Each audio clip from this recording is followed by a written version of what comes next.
And then, whoosh, I shot back up to the flying island on the carpet. But everything was, I don't know, girlified. And then suddenly Critter clobbered me over the head. Are you sure that's how it all happened? Yes! Or, no! The part with the transformation was later. But I was knocked out, wasn't I? My memories are fragmentary, blurred. Wait! Everything was blurred! And then I said to myself, why don't you go and visit your old friend the Red Pirate? Oh, you always my favorite. And it doesn't change a thing if our friend over there had to bring you here in chains. No bounty hunter can catch me. Zazzy couldn't, and him over there either. You're here, and you were nicely tied up when you arrived. Yeah, well, that was just a momentary lapse of concentration. I've been after you since you stole the Mary. And that little demon caught you within a couple of days. Good man. I didn't steal the Mary, and he didn't capture me. I'm not really here. You've got even more pretty things here than before, back then. My magical artifacts are like my Children? treasures. They are very valuable and powerful and dreadful. Where have all the guards got to? Shouldn't all this here be guarded? Bah! What about the artifact of divine fate? I don't have that yet, and I want it. Ivo and the Archmage have hidden the artifact. I don't know where it is. Yeah, you know. 'Cause if you don't, I could have you thrown off the island straight away. I'm all right then. I know. I'll tell you if you let me go with 4 chests of gold. I've got a better idea. I let you live. Oh no, let's see. I grant you a quick death if you tell me where it is. If that's your bestest offer, it's time for a quick getaway.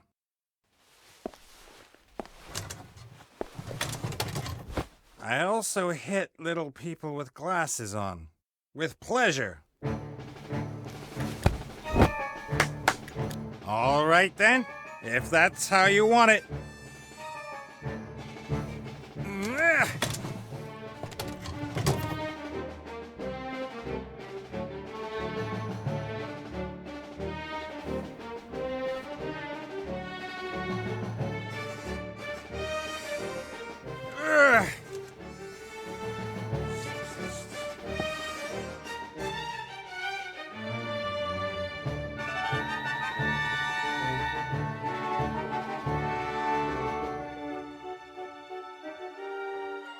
Take that, and that.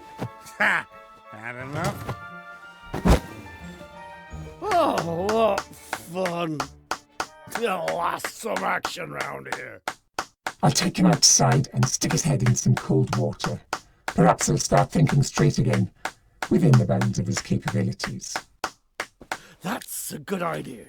And once we're sober, we can get drunk again.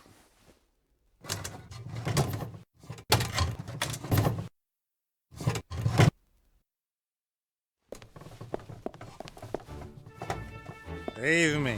I can manage. What are you doing? You were only supposed to pretend you were drinking. The Red Pirate was supposed to fall asleep. We'd overpower the guards, grab the lamp, and beat it. That was the plan. Plan, man. I needed that. And anyway, haven't you noticed? It's as if the whole island has died out. Not a single soul here. Apart from the Red Pirate. And his screws are getting looser by the day. And his taste in art leaves something to be desired. There you are! Come, Critter! We're getting out of here. There's something seriously wrong with this place. To the Mary! Ow.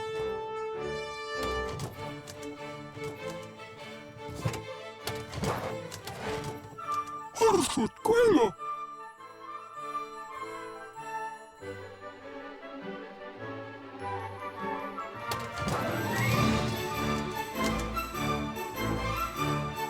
La работайте! Look!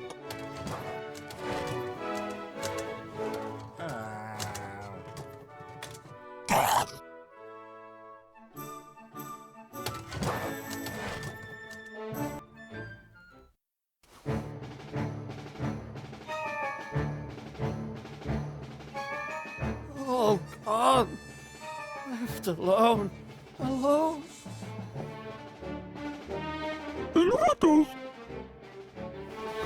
Oh, what do you want?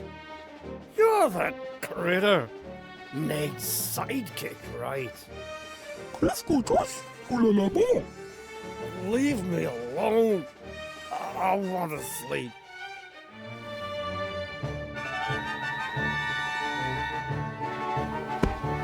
No, it's mine. And it's caused enough damage already. Чаку! Юкалук прыгал! Ура-дура! Архиведьму! Эпока! Оракул!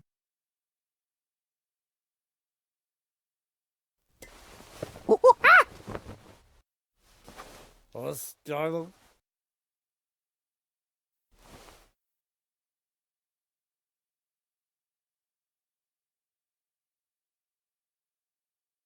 Monks, Fots!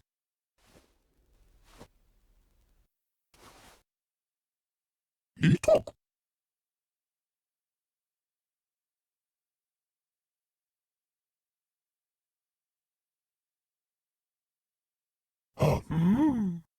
Look, X!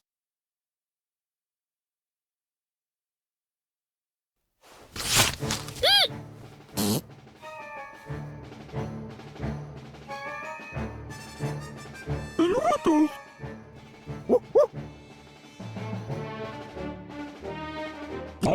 Учитель!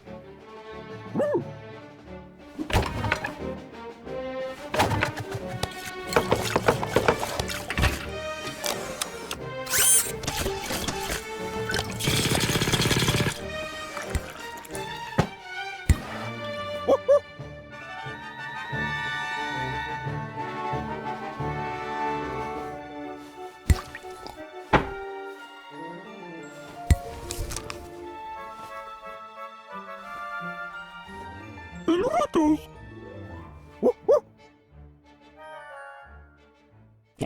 Bonzala Mary!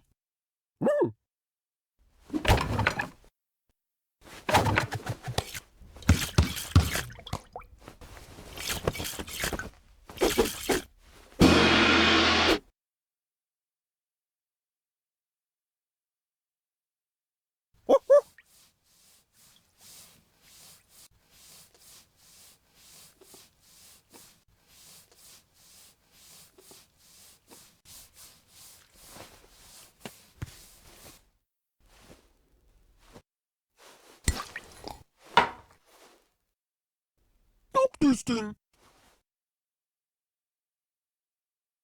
Stop this thing!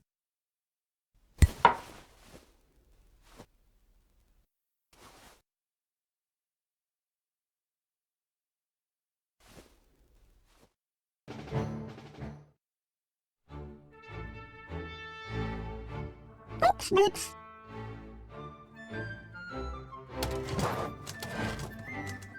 y lo freco con agua.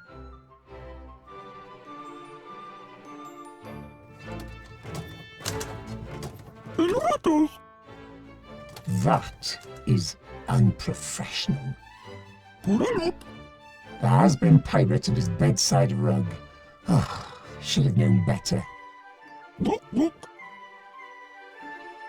Babalu. Yes, something's not right. A flying island inhabited only by pirates. The place should be buzzing with life. Put it up, put. Right. Instead, there's not a soul here. Just a couple of animals and ugly statues. Off again. No, I won't leave here without the booty. A djinn who can grant 3 wishes? That's almost as good as your artifact of divine fate. What are you? I'm afraid there's nothing we can do while Nate is incapacitated. Look, look. X. Huh?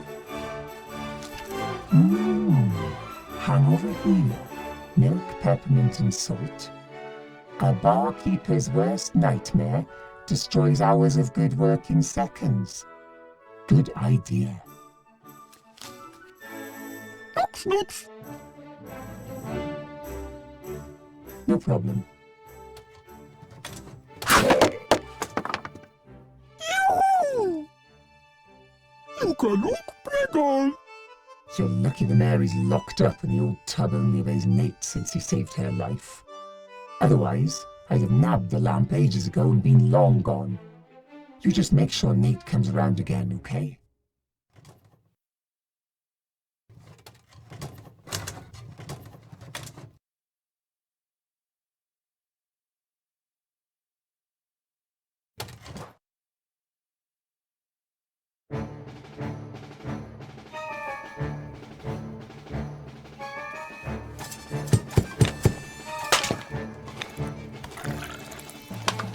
Take a look.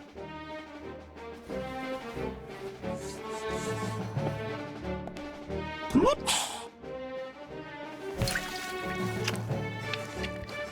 That's.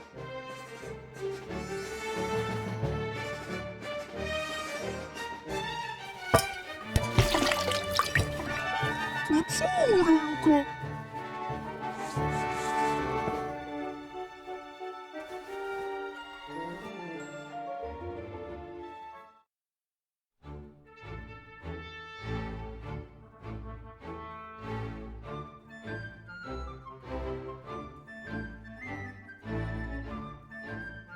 You are back!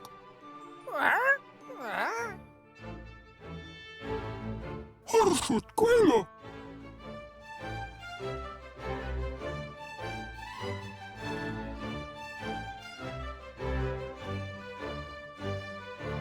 Poco Salara!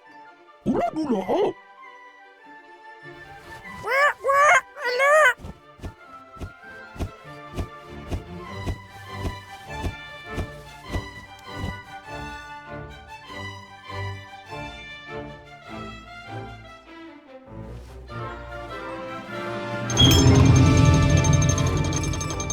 Nops, swan. Gunzala, ooh.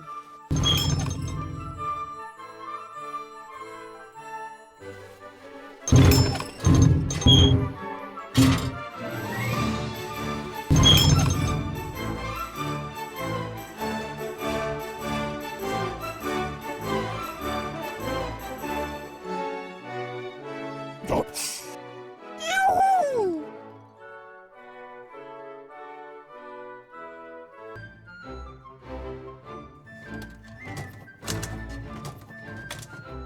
That's all, Luca.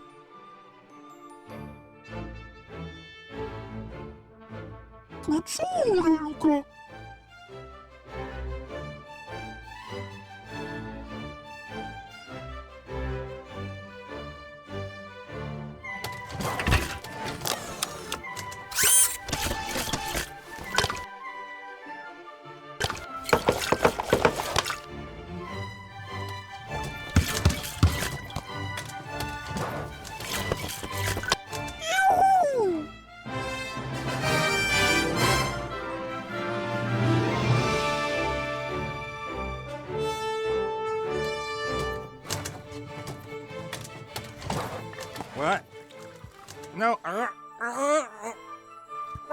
What the? It tastes like. And it's also driven away that lovely drunkenness. Finally! Can you get the lamp now?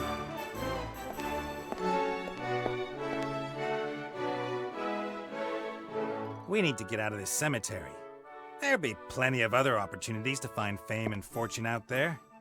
We're here because of the magic lamp, and we're only going to leave this island with it. Says who? This here. There's something shady going on. Can't you see it? The lamp isn't worth it. A lamp with a djinn in it that grants you 3 wishes. That's worth pretty much everything. Anyway, we need it to get off this island. Why? The Red Pirate chained up the Mary with a magic padlock. Only he can open it, or a powerful spell. And I take it you don't want to leave the Mary behind. I'll think of something. Huh. 1 wish for you, 1 for me, and we'll sell the 3rd to the highest bidder. That's what we agreed. If we use 1 wish to free the Mary... Then there's still 1 wish for me and 1 to sell. Where's the problem? But... I don't care what you do with your wish. Release the Mary or leave her here. Charming. Cool suit. Make it yourself? You don't know anything about engineering. I don't know anything about small talk. Let's leave it at that. All right then. What was the plan again? You were going to put the Red Pirate and the Palace Guard out of action. Check. Well, apart from the ape. Well, as soon as it's out of the way, I come in and get the lamp. And you're really going to come in through the crystal dome without Red noticing? Swift and silent. No problem. He has some really powerful artifacts in there. If he catches us... You just take care of the monkey. I'll take care of the rest. Stop keeping me from my work, you little chatterbox.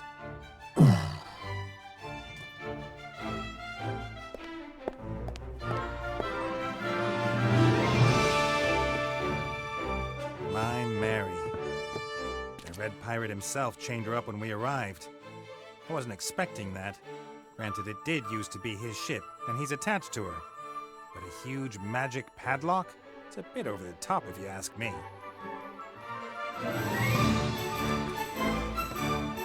The lens was mostly used to dramatically shorten the getaway of airships whose occupants had incurred the wrath of the Red Pirate.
That looks promising.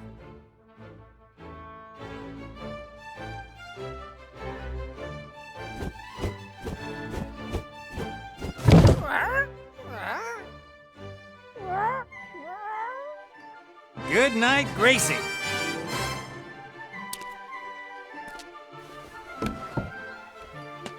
Fezzes are cool.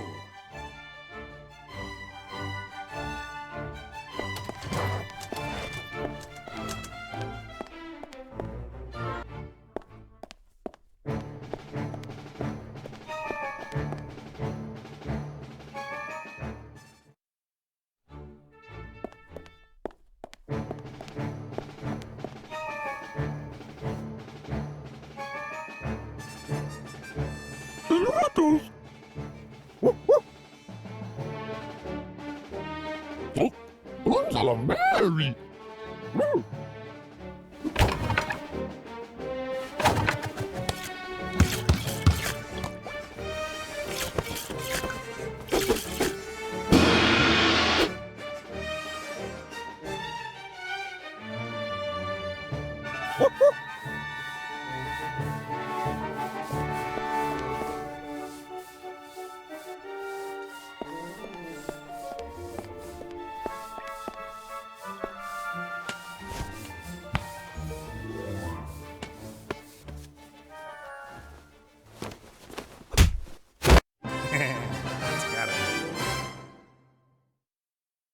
Now all we have to do is get you out of there.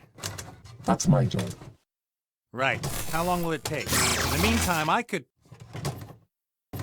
What were you saying? And that's why you should always have a reliable partner. It was nothing, really. Oh, I wasn't talking to you. Now let's get out of here.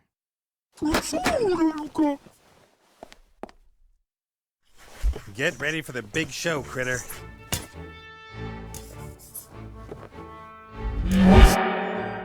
Oh, hello. You're a new one. Ta-da! What? Aren't you supposed to put on a big show? Ta-da. Good grief. I always thought djinns were godlike super magicians with healthy egos. Oh, yeah, they're great. But aren't you a djinn too? Oh, well, yes, that's true, of course. I mean, not that you aren't great. I just thought you'd be bigger. My brothers are all bigger. They serve the most powerful rulers in the universe. Me,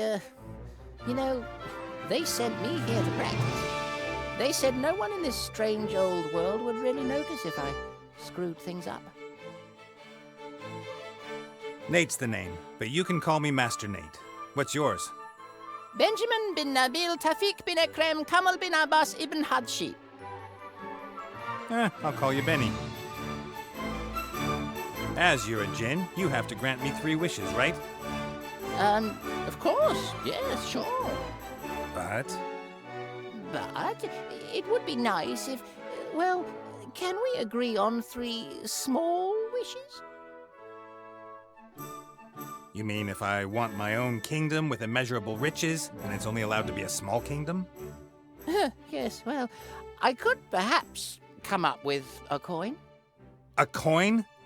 I'm trying to impress an elf princess. Do you really think a coin is going to blow her away? I'm just not that good at magic. Not that good at magic?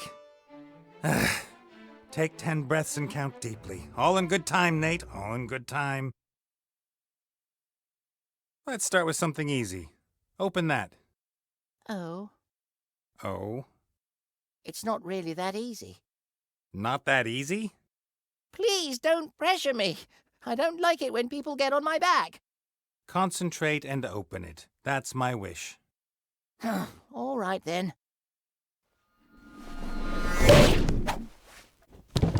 I did it! Did you see that?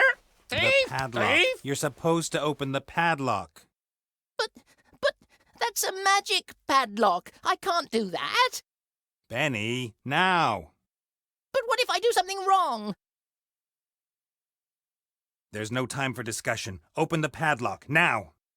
Is that your second wish? My second. Yes, that's my second wish. Let it all out, Benny. It's you against the padlock. Well, all right then.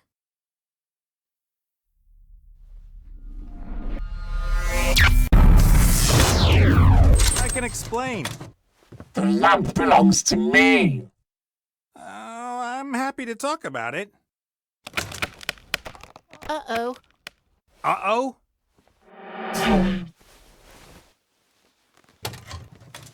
Domu. I wish I could comply to your request. Really.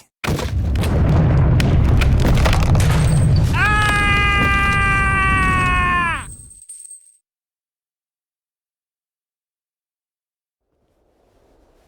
The Archmage claims there are hardly any opportunities for the common citizen to improve their lot.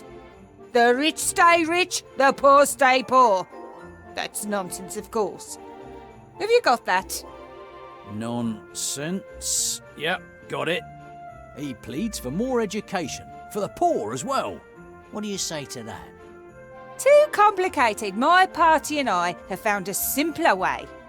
From tomorrow, anyone can be a winner in life. I present the lottery. And the winners can move from the lower town to the upper town. The winner? Once a month, we grant one citizen from the lower town a better life in our midst. And you will report on it, Mr. Fox. The winner's new fabulous life and how I made it possible. The winner. It's singular. The first draw is tomorrow. I expect to see it all over the paper. Very well, madam.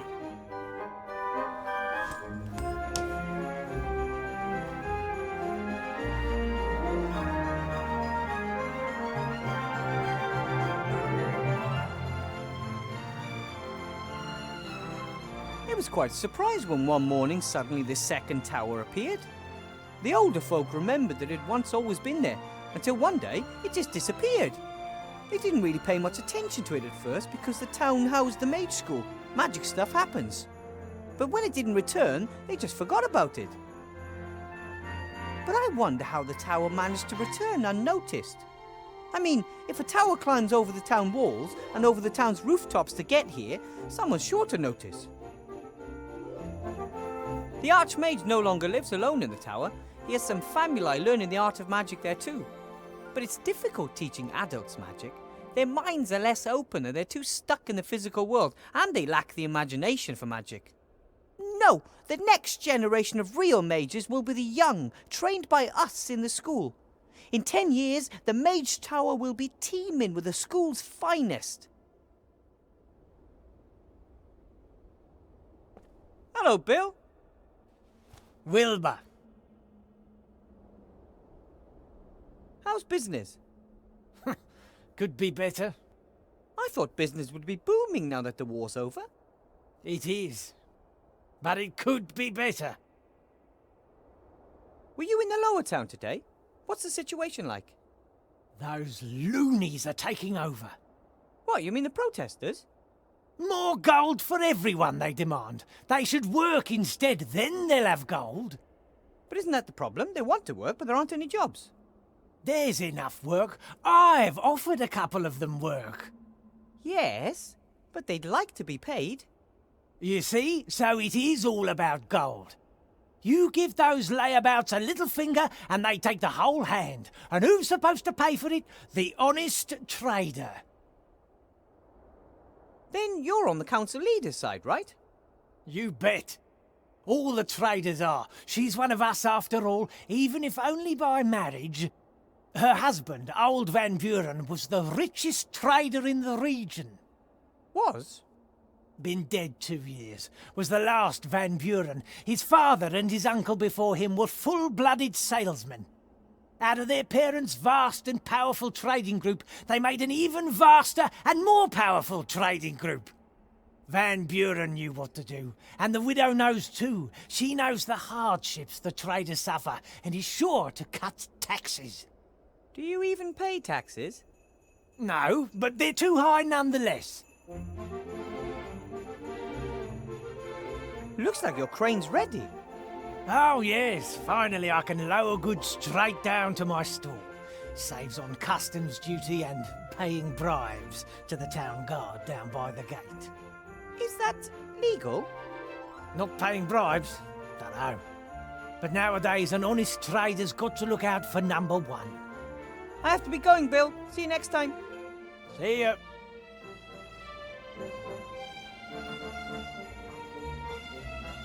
The delivery dock for goods delivered by airship. Bill is one of the town's biggest merchants, and with the war over, more goods land here every day. Bill uses the crane to smuggle things down to the lower town to evade the duty at the gate. Can't imagine that's allowed.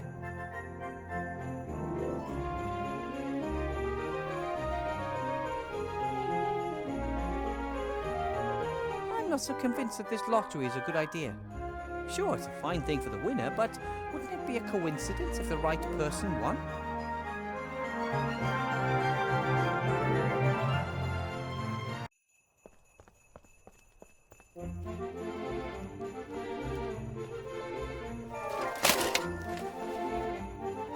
Ugh, creepy. The prison. I always try to get past this window fast. Hello? Is anyone there?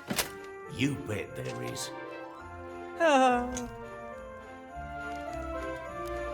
My name is Uilbur Ветровейн. Who are you?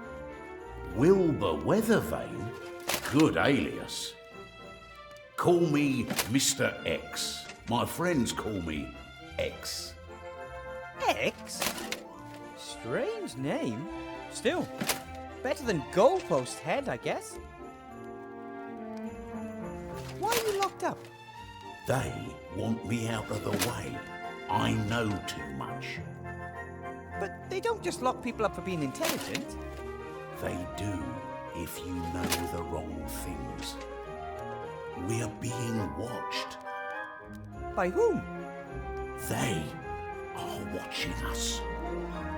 Who are they? The wizards? Them, the ones watching us. They're out there. How long have you been in prison? A few days, but I suspect they will never let me out.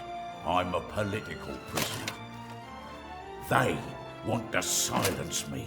Tell everyone. The truth is out there. Here, in Seastone? Yes, probably. Do you really think you'll be in there long? They certainly won't let me go before the elections. That Van Buren wants to show her strength, and it's anybody's guess what'll happen afterwards. Either way, I'm not going to wait until some court passes judgment on me. I'll escape as soon as I have the chance. Well then, I have to be going. Take care of yourself, brother.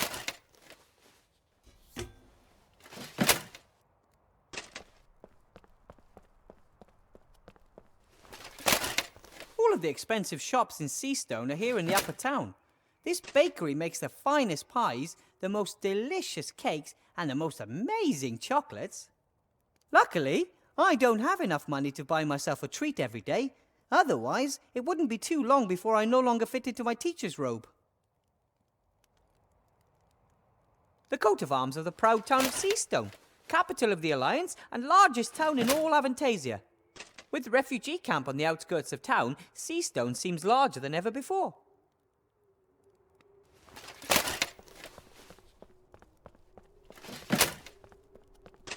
The latest edition of the Seastone Lookout, the local newspaper. Council Leader Van Buren, we are equal opportunity providers. Tomorrow morning we will present our solution to the poverty problem. We are the only ones with simple and efficient solutions to today's problems.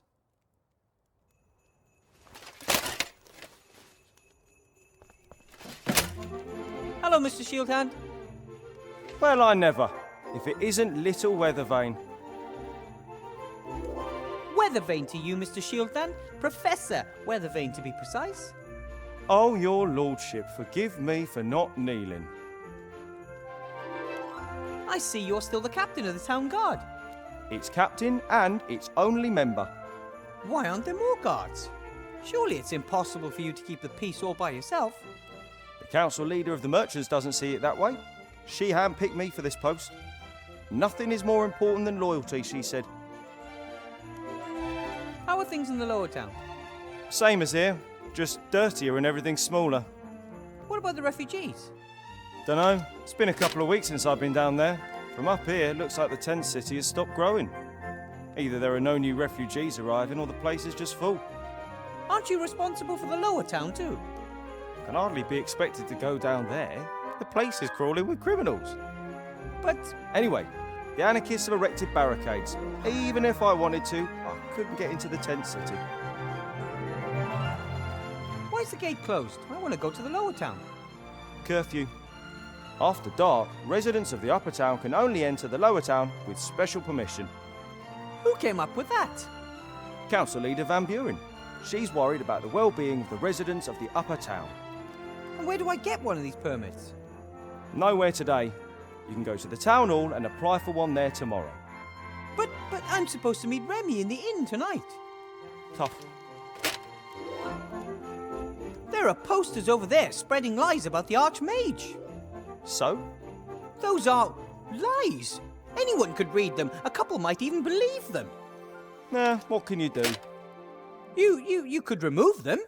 I would do it myself, but I don't have any water or a spatula, and it's your job.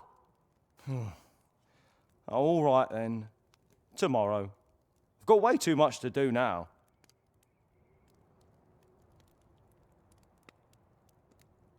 So, what are you doing? I'm guarding the town. I'm the town guard. Ah. It looks like Bill the merchant's crane is finally finished.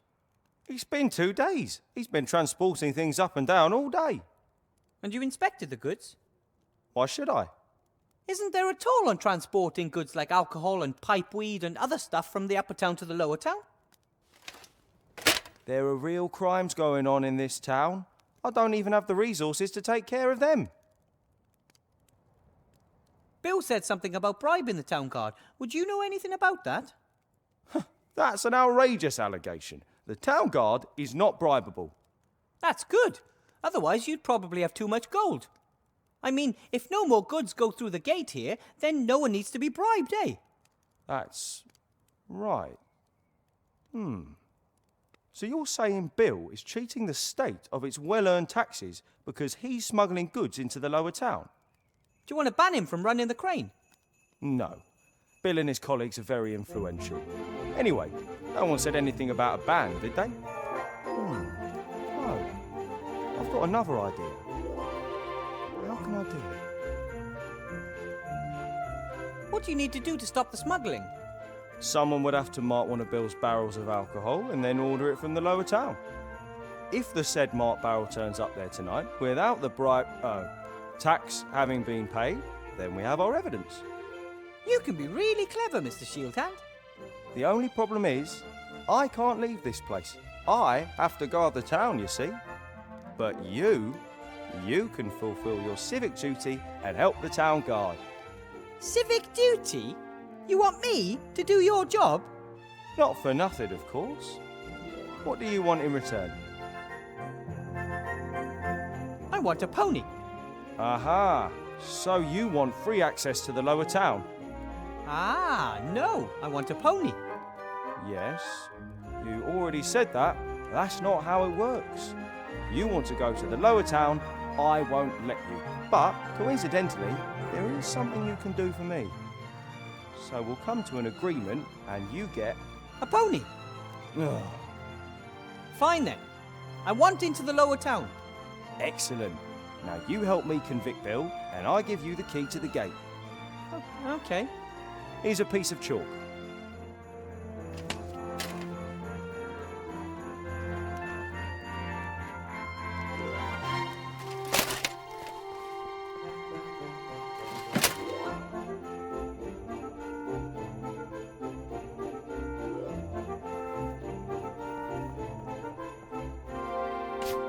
Done.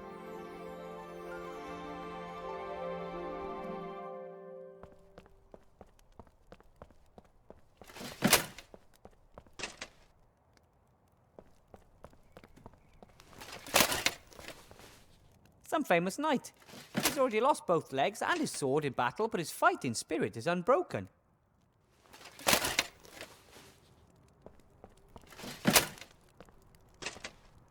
Mr. Shieldhand? Mr. Professor. What's the story behind that statue? That's the Black Knight. He serves as an inspiration for young soldiers of the town guard. He's supposed to motivate them to fight bravely to the last drop of blood. Who was he? No one knows. He was mangled when he was found, but he still had the lust for battle in his eyes. I've marked a barrel of Bill's brandy. Excellent. Then go down to the lower town and order a barrel and we'll see what happens. You mean I no longer need a special permit? Correct. You're now on an official mission for the town guard.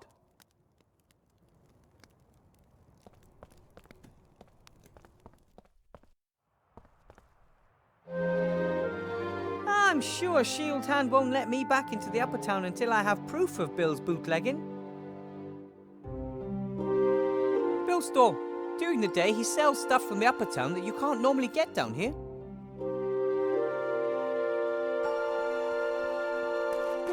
A wooden box full of old tools. Some sort of metal clamps, a hammer, some wire. Probably Bill uses the stuff to maintain his stand. I'll take the hammer.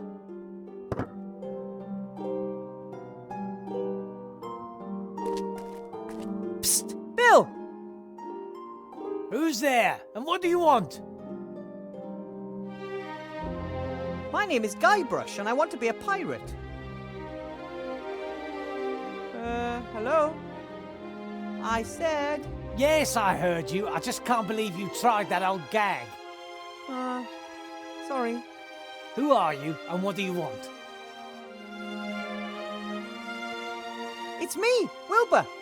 Wilbur? Come up here if you want something. But I want, that is, I'd like... forget it. Bother! I was too nervous. Psst! Bill!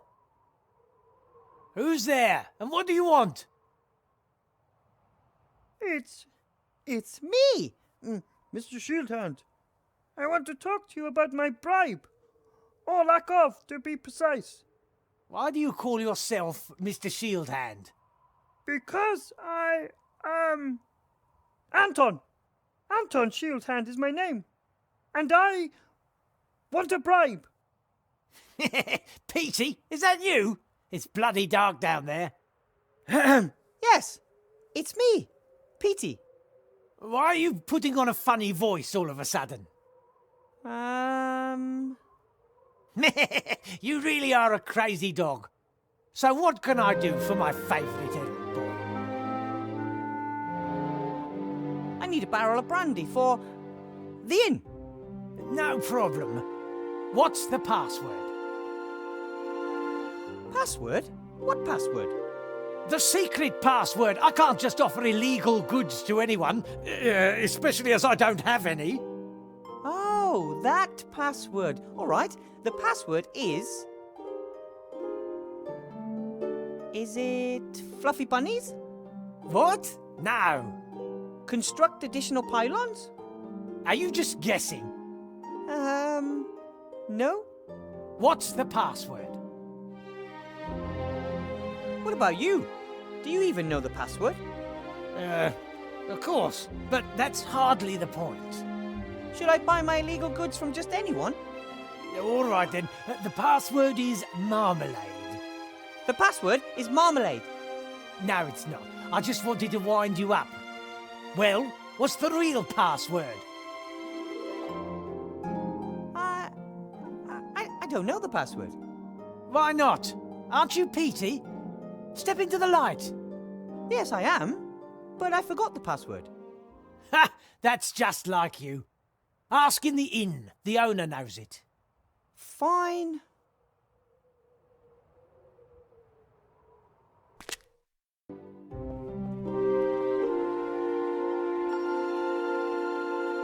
The inn used to be here on the right, and on the left was Master Marcus's mage school. After the war, so many people came to the town that we needed a larger inn. Master Marcus was happy to sell his old mage school. Change is good, he told me.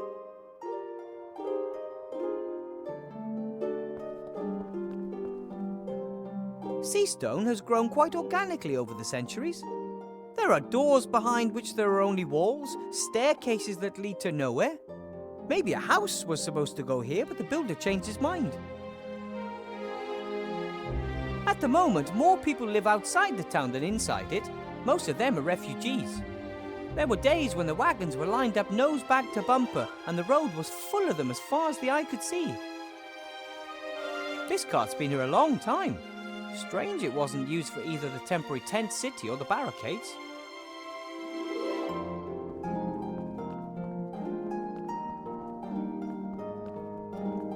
The first and most impressive barricade I've ever seen. The protesters took everything they could find and piled it up to make a huge wall. No one is getting through without a troll.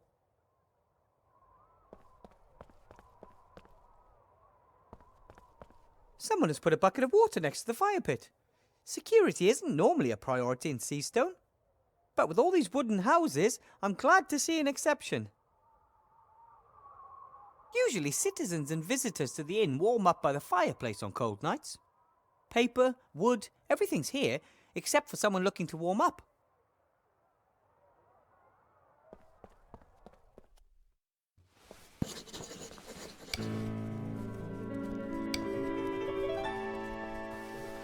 Someone forgot their jacket, or left it hanging there while they take a nap upstairs.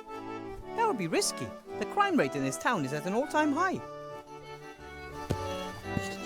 Remy looks tired. I think the election campaign and the current situation in the town are really taking their toll on him.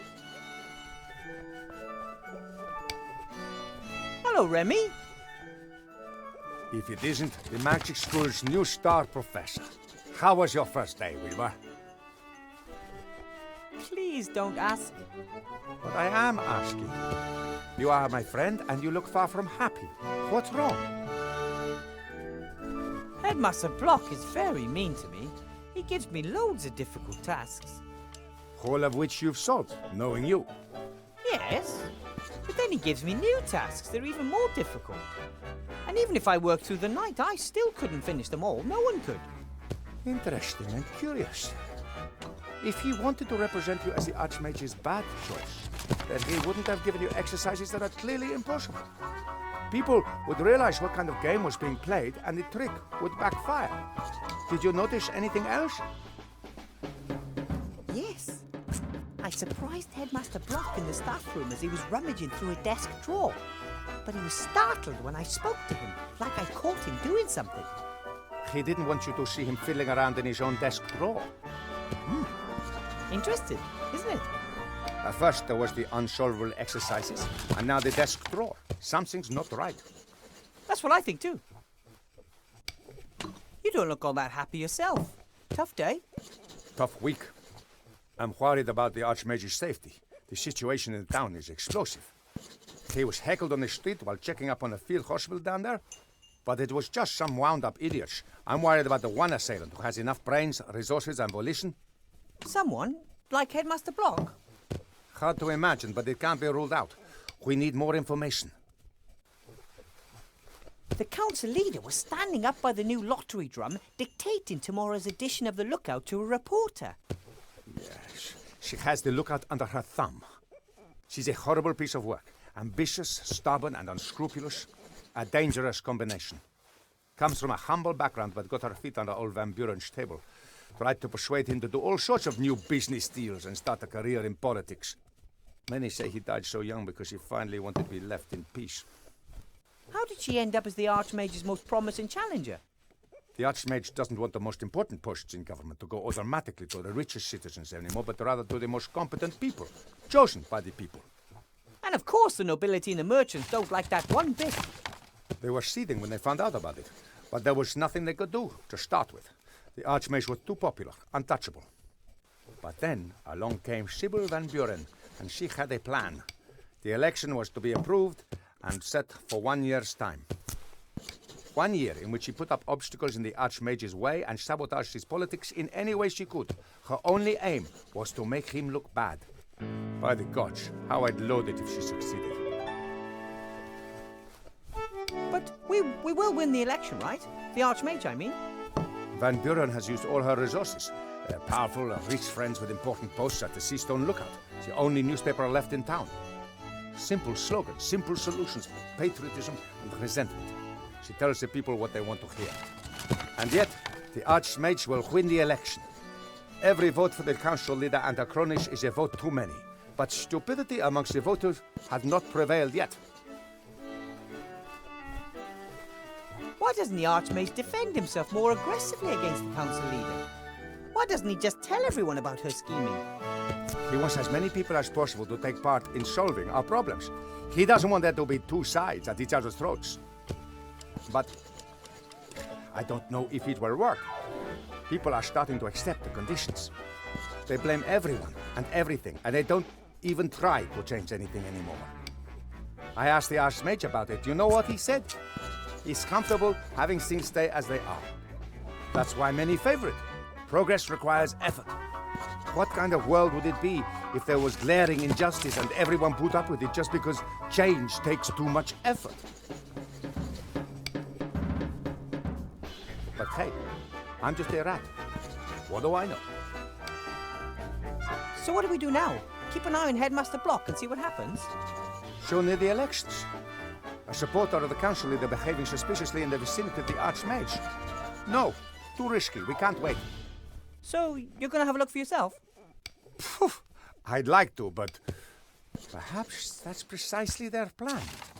An officially unofficial employee of the Archmage sniffing about in the office of one of his political opponents. Wouldn't be good if word got out. A first-rate scandal. But what about a teacher looking for a form in the staff room?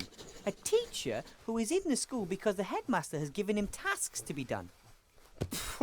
Normally I would try to discourage you, but the Archmage is visiting the school tomorrow.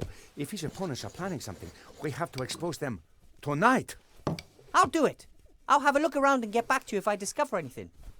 All right, but be careful, Wilbur. Archmage Alistair gave me a magic slate. That's just like him. He likes magical playthings. That's not all. The slate advised me to build a golem to help me with my work. A golem? They're very strong, so it could help me with a lot of my work. Yes, but I was thinking of something else. Think about it. We agree the Archmage is the most powerful living wizard. Of course. No one could touch a hair on his head with a magical attack. But brute force, a stone to the head, a knife in the ribs. That could be a possibility. But now imagine that he had a bodyguard, a big chap, hard as stone. You mean me? Sure, I've grown a bit, but I don't feel that powerful, and I'm not that tough.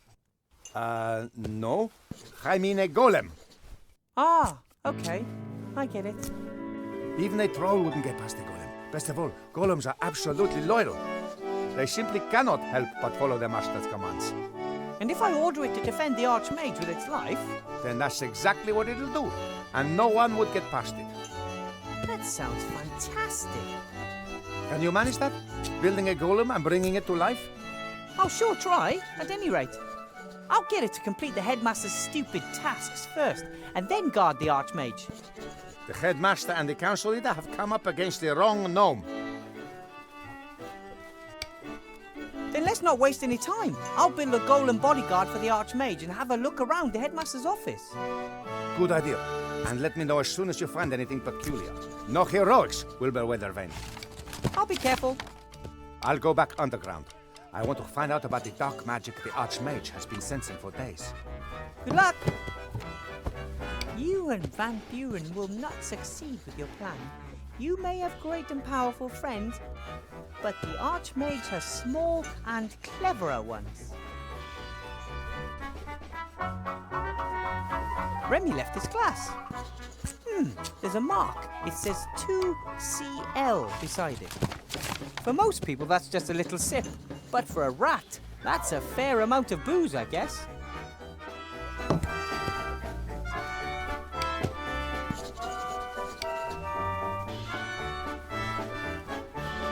Wow! A two-headed ogre. I've heard of those. I never thought I'd actually ever see one of those in real life. Or smell it.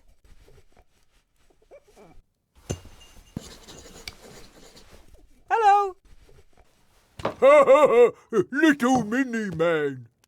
But Blout, that's a guest. Welcome, noble sir. How can we help you? You're a two-headed ogre, right? Well, I am an ogre. Me too. So, you two are ogres? My name is Zloth, mage, philosopher, scholar. And bag of wind. That is Blout, my brother. He is... Me, basher. Me, best things up. Do you own the inn? I bought it. Blout is just my employee. Blout bought too. Yes, but then you lost your half at poker. Now it all belongs to me. Blout not give you his half.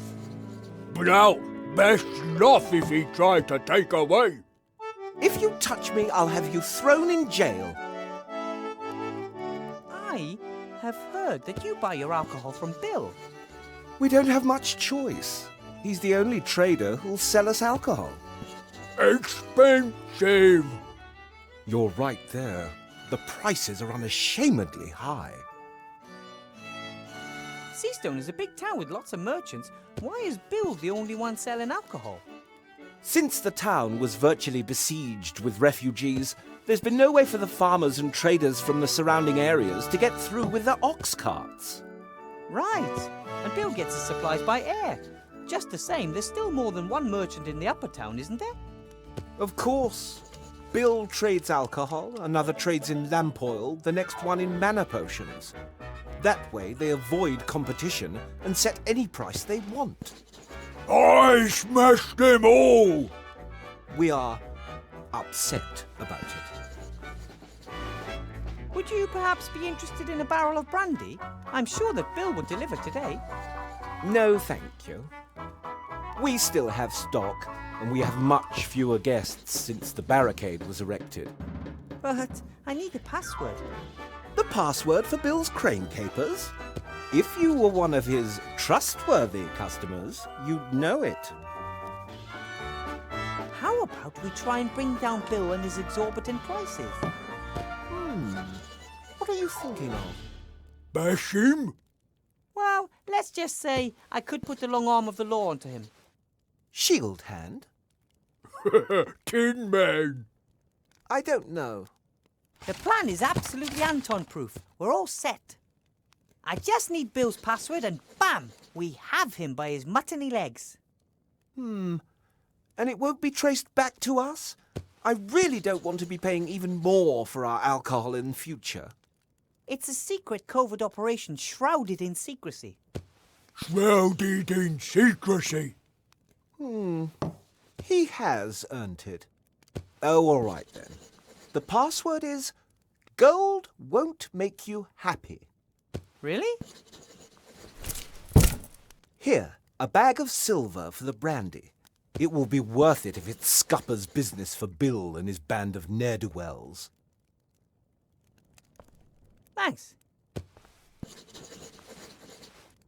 you allowed 1 or 2 votes in the election? One would think that as we have 2 voices, we should also have 2 votes. Unfortunately, the town council sees things differently. And who do you want to vote for? Archmage Alistair, of course. Council... Mrs. Van Buren. Little woman says how it is. Blout likes it when things are uncomplicated. Tax down, more work for all. Seastone number 1. But you don't buy it. I'd also prefer it if our problems were solved quicker, but Van Buren stands for things staying as they are or regressing. Neither has ever helped. Did someone forget that jacket on the chair over there? Oh, it belongs to a young guest. He, well, got into a fight with Mr. Shieldhand of the Town Guard and was arrested. Hooligan! Lock up immediately. What happened? He was quietly drinking his beer. Shieldhand came in, recognized him as one of the protesters and wanted to search him. The young man refused, said he hadn't done anything wrong and wouldn't let anyone search him without reason. Then bang! Drenched in a lockdown. And the jacket? It's been hanging there ever since. We're keeping it as a deposit until he's paid for his beer. Then take care, you two. 1, both. So long. Bye!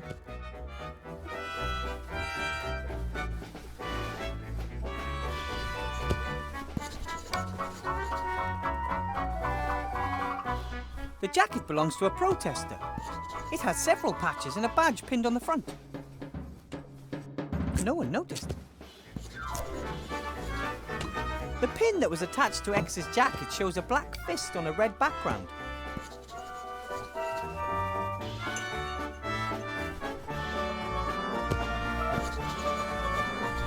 Headmaster Block seems to be counting gold. Lots of gold. I wonder where he got it. Hello, Headmaster Block. Ветровейн, haven't you got things to attend to at school? I'm sort of still on the job. I'm just getting some tools from the town. Fine. I have to admit that your performance today did not disappoint me. Really? I didn't expect anything.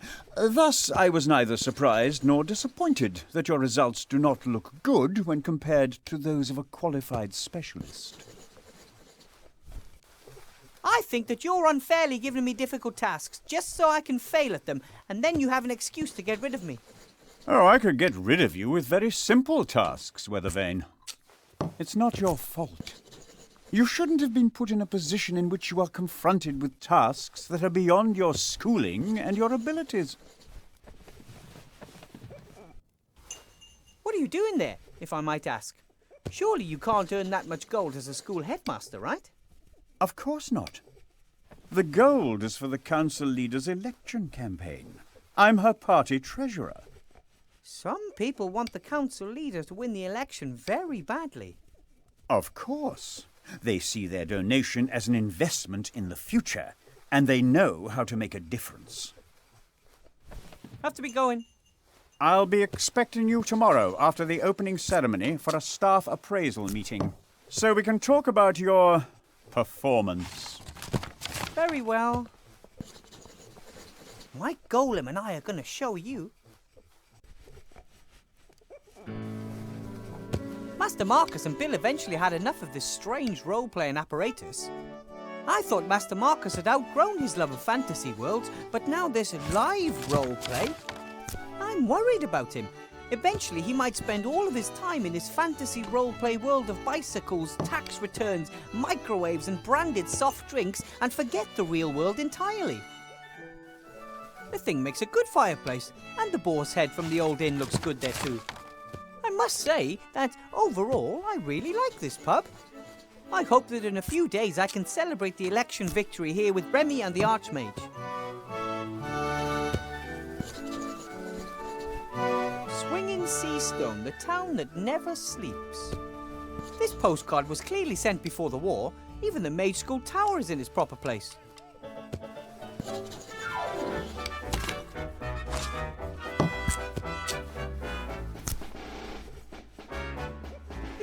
A sheet of paper with lots of paragraphs in small type. It says licensing law at the top. Rules for different drinking games, maybe.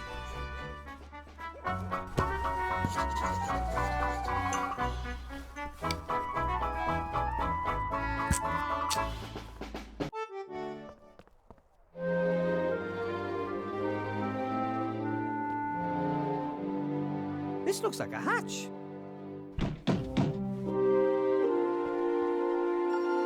Hello? Aloha.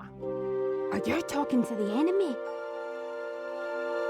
Who are you? My name is... Shh! If you tell an agent of the government our real names, you'll endanger the entire organization. What do you want to call us?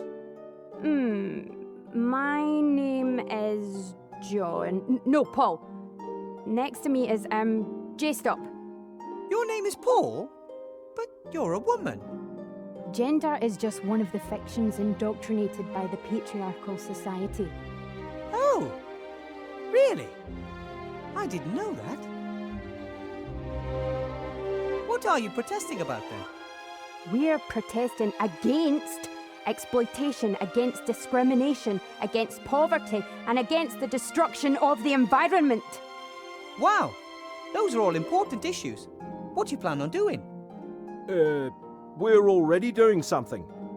We are demanding that things change. We've made a petition. And we're putting together a list of demands. We're still working on the wording. Problems with the neutrality guidelines. How far have you got? Dear brothers, stroke sisters in arms, other forms of resistance are available. Fellow countrymen, countrywomen, country transsexuals, country gender nonconformists.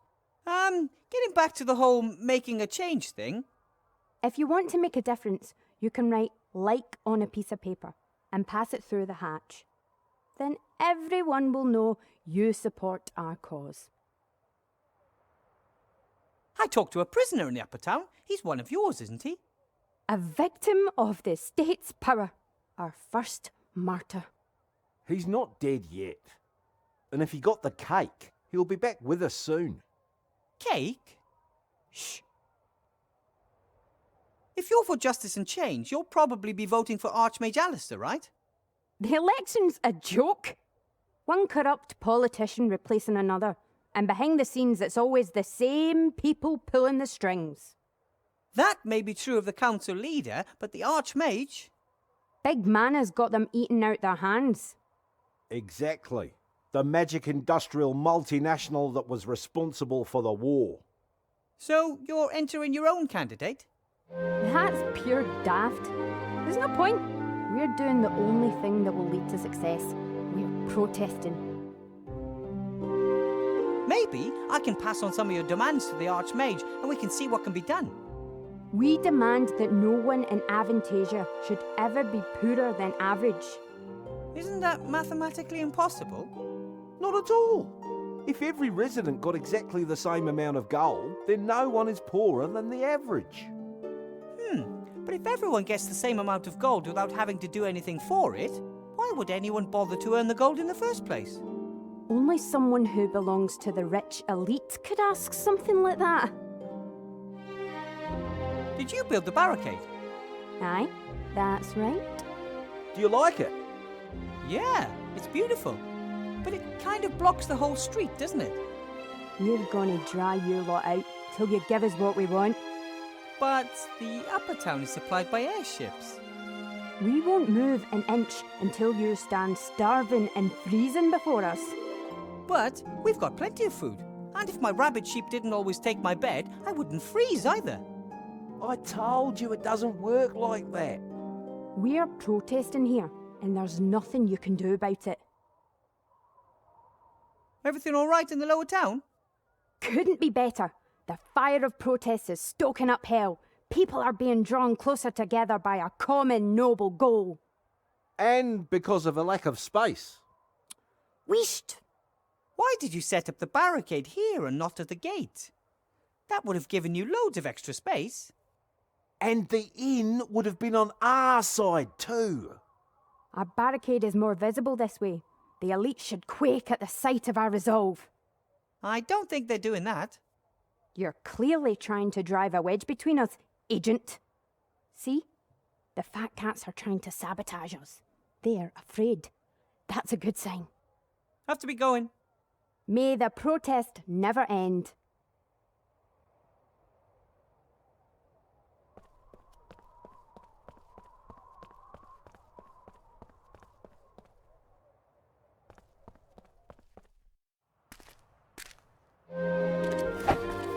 That's that terrible boy from class. Pretty late for a little guy like him. Young guy. Hey! Whoa! You're Uwilbur Ветровейн! Out to make fun of me, are you? You're probably upset after I proved that I know more about magic than you thought at school this morning. What? What are you talking about, Master Ветровейн? You were pretty cheeky at school this morning. Which school? There you go again, trying to make fun of me. But Master Ветровейн, I'd never!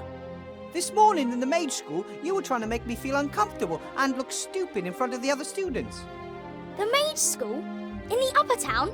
I'm not even allowed there. I wasn't born in Seastone, and I'm certainly not important enough to enter the upper town without a good reason. You mean to tell me you weren't in my class this morning? In your class? To become a wizard? That would be so cool! I still believe you're trying to make fun of me. Or do you have a twin? Not that I know of, Master Ветровейн. Hey! Perhaps someone was controlling my thoughts without me realising. Now I'm sure you're trying to make fun of me. No, it is possible. Not all of the sorcerers, necromancers, and lawyers in the Shadow Army were captured, right? You look like you're training for an important battle. No. I'm reenacting your battle. How you and Captain Bonnet and Princess Ivo defeated the Archwitch, Morrogу, in the Black Tower. Oh, really? It must have been the greatest battle of all time. The solitary heroes, surrounded by monsters, standing up to the leader of the Shadow Army and her son, Monkus.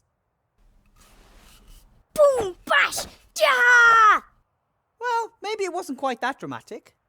10 years of war, the artifact of divine fate, and suddenly, peace. What's not dramatic about that?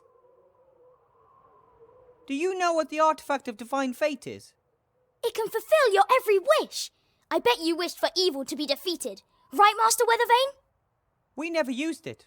The Archmage warned us that the artifact was just too powerful. But if you can wish for anything, why not just wish for good things?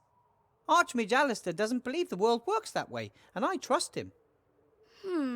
If that's what you think, then I think that too. It's getting late. Isn't it about time you went home? I'll wait until all the guests have left the tavern. Sometimes Zloff and Blout give me a room, if no one is renting it. You don't have a real home? I've got lots of homes. Sometimes I sleep down in the tent city, and sometimes Widow Twanky lets me sleep on the bench in front of her fire. But if I can sleep in a real bed in the pub, then of course I'd prefer that. I have a small room in the school. If you can't find a bed in the guest house, you're welcome to sleep at my place. My rabbit sheep won't be able to defend his bed in his usual manner, and I can sleep on the floor. That would be... wow! But the school's in the upper town. I'm not allowed to go there. Ah, silly rules. Maybe you'll win the lottery. Which lottery? There's a lottery tomorrow. The winner gets to live in the upper town. That would be fantastic! Maybe you'll get lucky. Everyone has an equal chance. I'm sure to win. And if not today, then perhaps next time. It was good to see you again, or met you for the first time. There's no way I would have forgotten if I'd met you before, Master Weathervane. Either the boy's making fun of me, or that's another item from our list of strange events.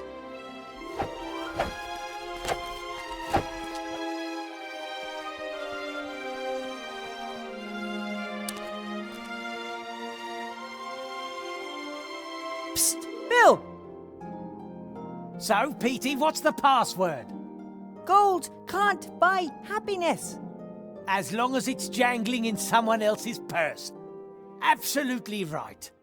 So, you wanted a barrel of brandy. Right. That'll be a small bag of silver.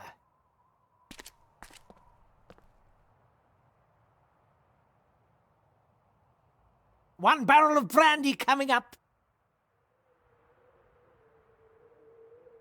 That's it. That's the barrel with the mark. What did you say? Nothing. Just thanks for the delivery.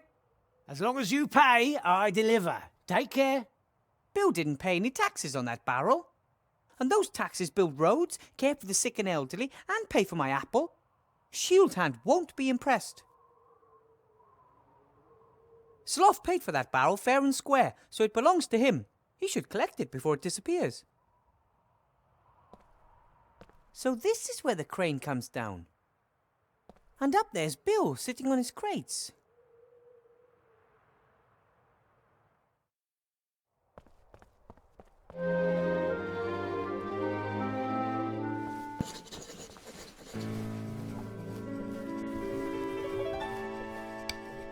Hello, Blout.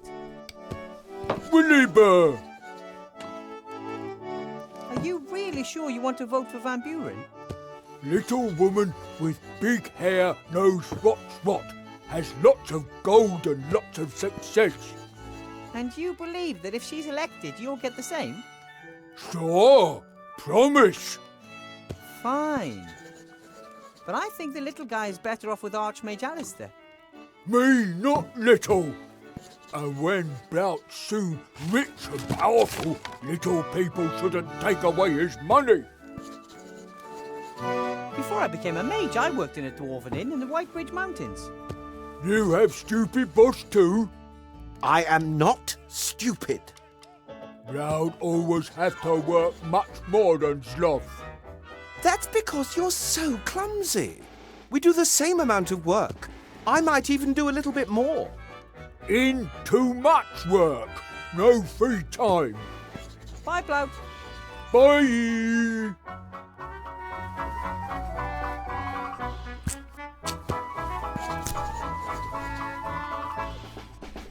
Hello, Sloth. Ah, Wilbur. Greetings. Bill delivered the barrel without paying tax on it. And that's supposed to cause him problems? Mr. Shieldhand is arresting him right now. Or talking to him. Or something. Those two don't particularly like each other, but they are dependent on the same people.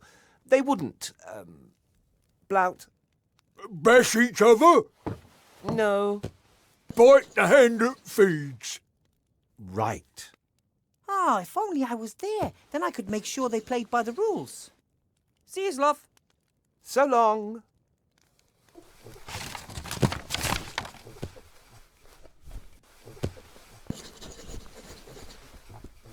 That's the reporter who let the council leader dictate tomorrow's news to him. If I've ever seen a frustrated man, fox, then it's him.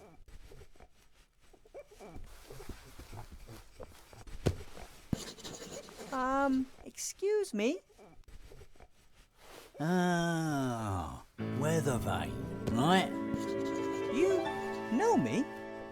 The leader of the council asked me to have a snoop around in your past. Find some dirty laundry. Nothing! My mage's cape is still brand new. I got it when I became a professor. Do you like it? Very fetching. Why are you disturbing my quiet drink? I have a couple of questions. A couple? I saw you up there, at the lottery drum. Council leader Van Buren was there too. Not one of my greatest moments.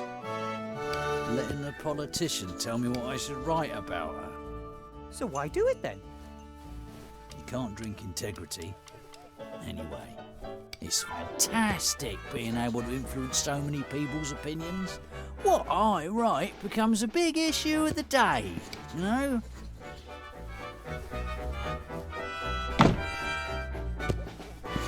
I get the feeling you're not very happy. Really? Why shouldn't I be?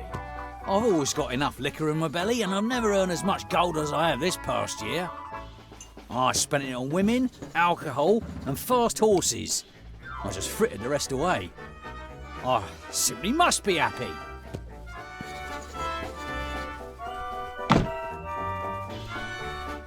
You're the editor of the Seastone Lookout, right? Mr. Fox. Archibald Fox. Your name is really Fox? You got a problem with that? Well, isn't that a little unimaginative? You are a fox, and your name is Fox. That's just how it is. Must get confusing at family gatherings. Oh dear. Everyone's a critic nowadays.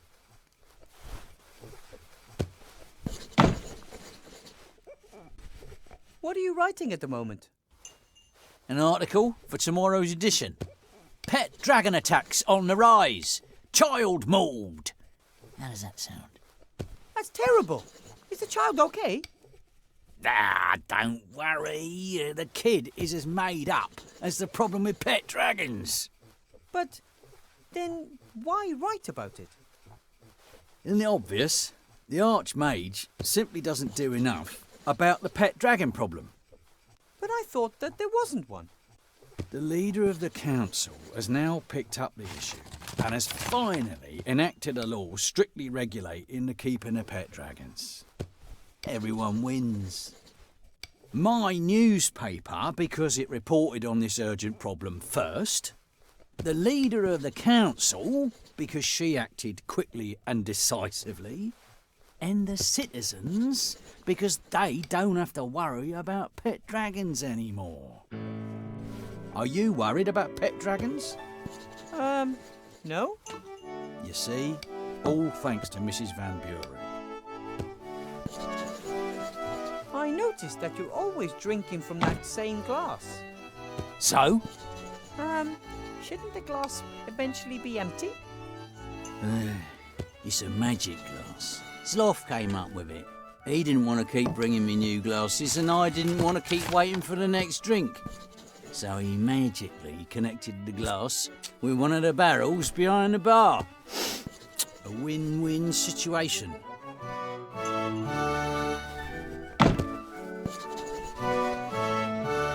a story for you, a real story. Yeah?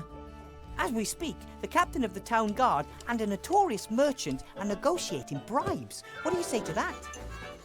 I'm shocked. No, seriously. Bill smuggles alcohol into the lower town, bypassing customs. Mr. Shieldhand knows about it and wants a bribe. Wilbur, let me explain. Mr. Fox, you're a reporter. It's your duty to report on things like this. Do you know why you feel so lousy? Because you're a bloodhound. Fox. Because you're a blood fox. You don't want to just make up stories and have propaganda dictated to you. You want to investigate. You want to uncover. You want to expose. Ah, all right then. Come and see how this old fox sorts things out. Fabulous! There's just one problem. Those two are in the upper town and the gate is closed. I'm a reporter. I can go anywhere.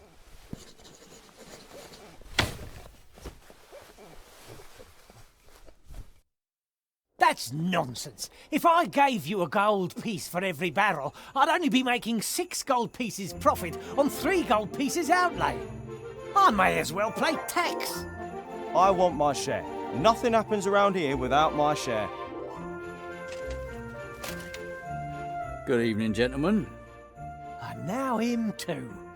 What's that I hear? Exorbitant prices being charged for alcohol, and this alcohol is being smuggled past customs into the lower town?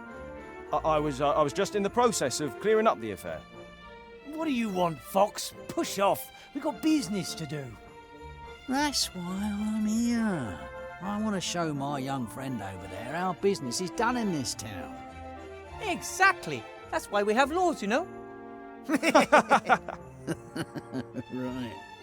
Well, according to the law, Bill would have to forego lots of money, Shieldhand would be out of a job, and the little influence he has, and I would be worried about the alcohol supply chain.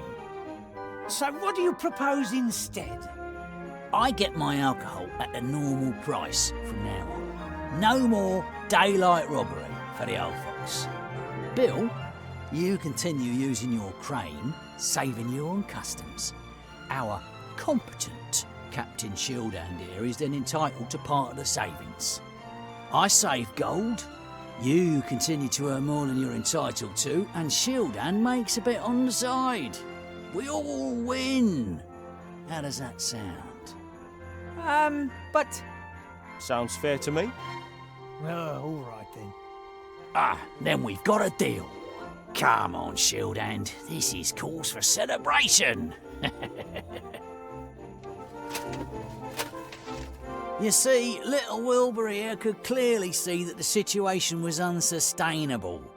An arrangement which made you money suddenly leaving you empty-handed. Can't have that. Thank you, Weathervane. Perhaps I was wrong about you. Here, with this you can get from the lower town to the upper town any time. You've earned it. This is the world I helped build. Rather than toppling it, I've become one of its pillars. That's the reason I'm not happy.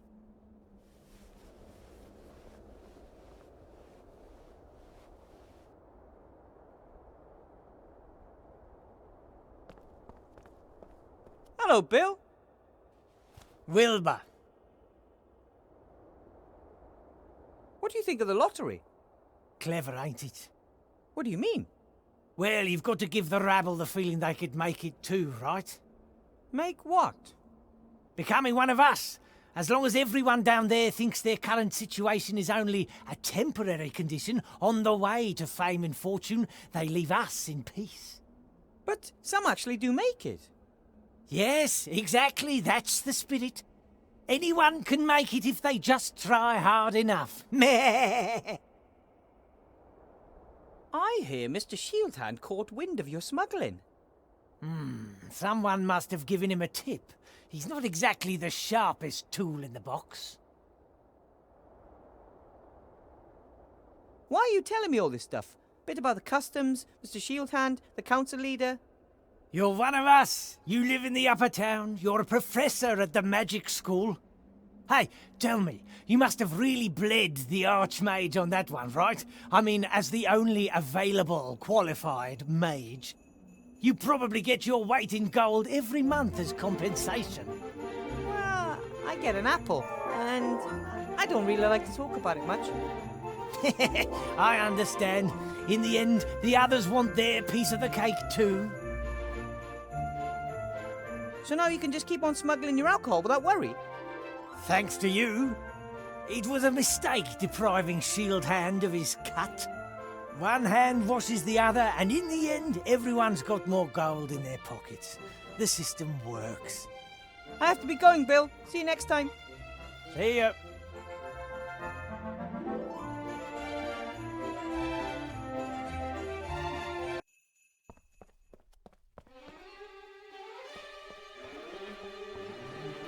The troll just downed tools and called it a day. I should bring that up at the next staff meeting. Ew, the bucket is filled with some kind of mucus. Half water, half troll spit, I bet. No wonder the floor isn't clean.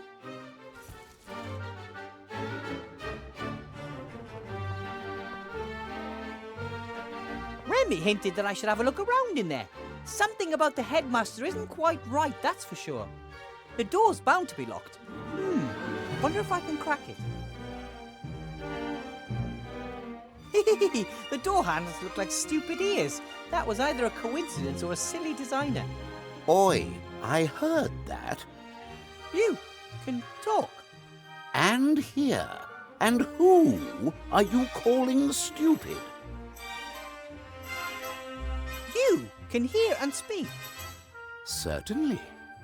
Why? I mean, why must everything be alive?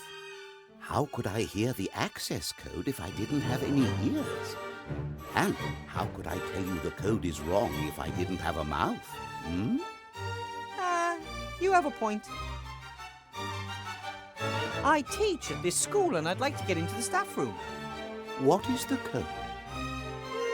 I'm starting to get the feeling that someone's deliberately putting obstacles in my way. It's called life. No, I mean that quite literally, it's like there's someone out there, somewhere, who has nothing better to do than think up one problem after another for me to solve. There's no other explanation. I don't think I know the code. No entry without the code.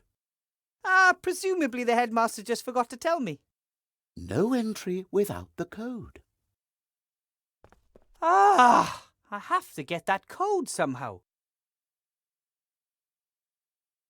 I have to go. I have something to do down in the town. I don't care. I'm just a door.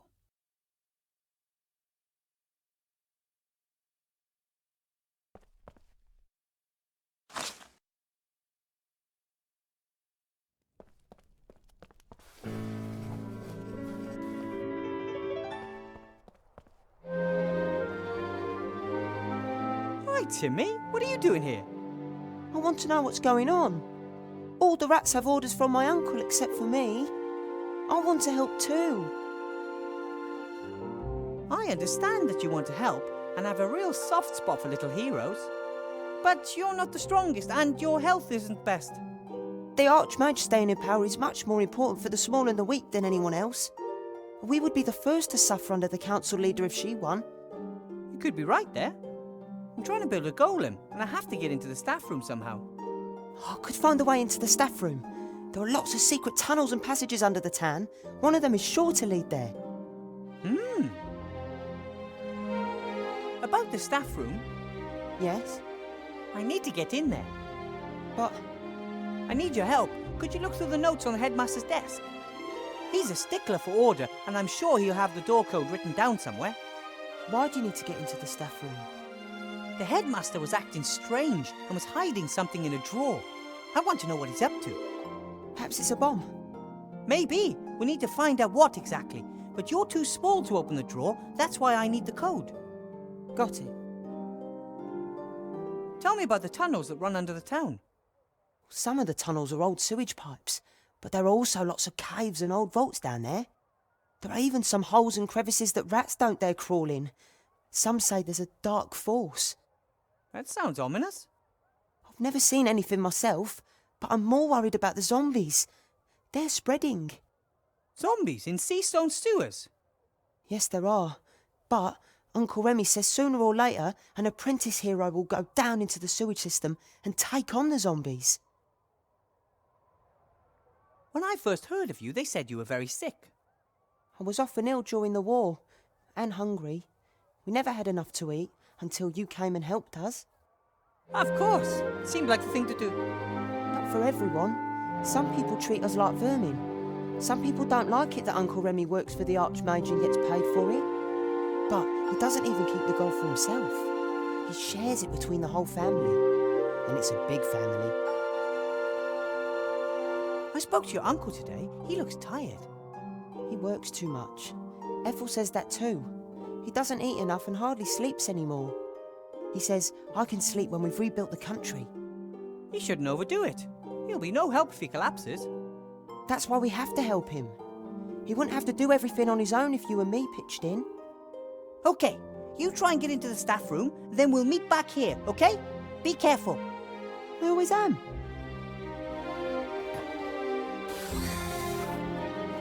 Hopefully that all goes well. Remy would never forgive me if something happened to Timmy, and I'd never, ever forgive myself.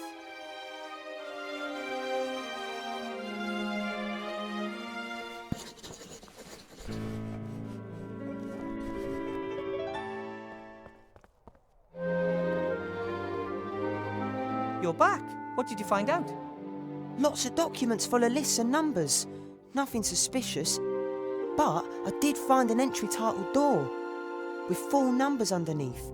4, 60, 9, 41. I wrote them down for you. You did great. These numbers are sure to be the code for the door. Thanks for your help. Well, if you need my help again, you know where to find me. Would you like to come with me? Maybe I can use a little partner somewhere. Wow! Yes, please!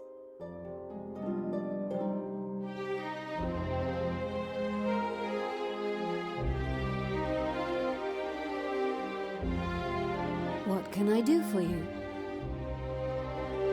What can you tell me about golems? Golems are powerful magical beings.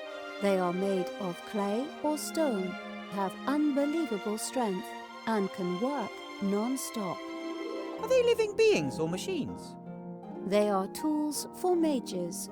They do heavy physical work for them. The mage inserts a piece of paper with commands written on it in its mouth, and the golem carries out these commands. Where can I get a golem? Or do I have to build one myself? Golems are very rare and expensive, but their construction isn't difficult in principle. In principle? The body of a golem is a kind of statue of stone, clay, or other inorganic materials. In order to bring the lifeless statue to life, a spell written in magic ink must be placed in its mouth. And nobody knows this formula. That is not correct. I know the spell. But how? Master Alistair! He must have sensed that I'd need a golem to help me. The body should be easy enough to build, and you know the spell, so what's the problem? The spell must be written in magic ink. Some of the ingredients are very rare. Piffle, I'm good at finding rare things.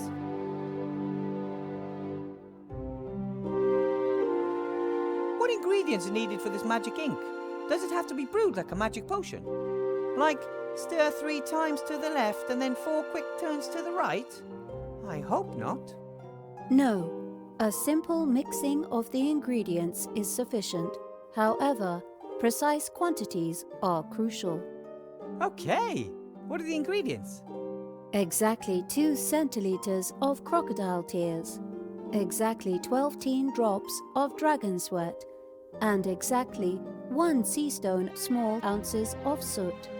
What in the world is 12 teen? And dragon sweat? It's kind of hard to make a dragon sweat. Correct. Dragon sweat is very rare.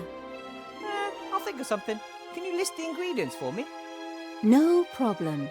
You can see the list by looking at me in the inventory. What do you mean I'm looking at you in the inventory. You'll manage. I might have some more questions for you later. And I might answer.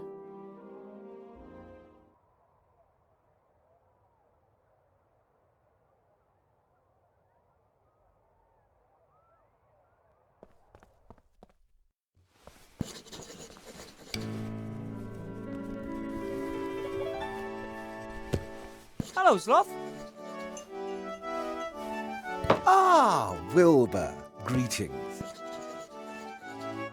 About the whole bringing down Bill thing, Yes. I'm afraid it didn't quite work. Sorry.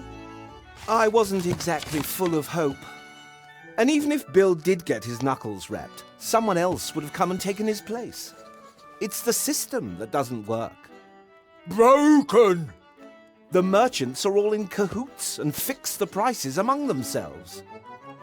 If you're a mage, Sloth, do you know how to build golems? I've never tried. You have? Tried long time to build golem. Just too stupid. That's completely untrue. That was just playing around. So, I want to build a golem and I know the right incantation. Can you help me build one? No. I don't want anything to do with it. Psst. Wilbur. Yes? What are you whispering about? I don't like whispering behind my back. Sloth always eavesdrop. Do you and Blout keep many secrets from each other? Not particularly. I just don't like it when Blout fiddles about behind my back. It usually ends in catastrophe. Maybe you're too hard on him. He was going to juggle with kitchen knives this afternoon. I noticed just in time. Would have worked. No, it wouldn't. And they are my fingers too.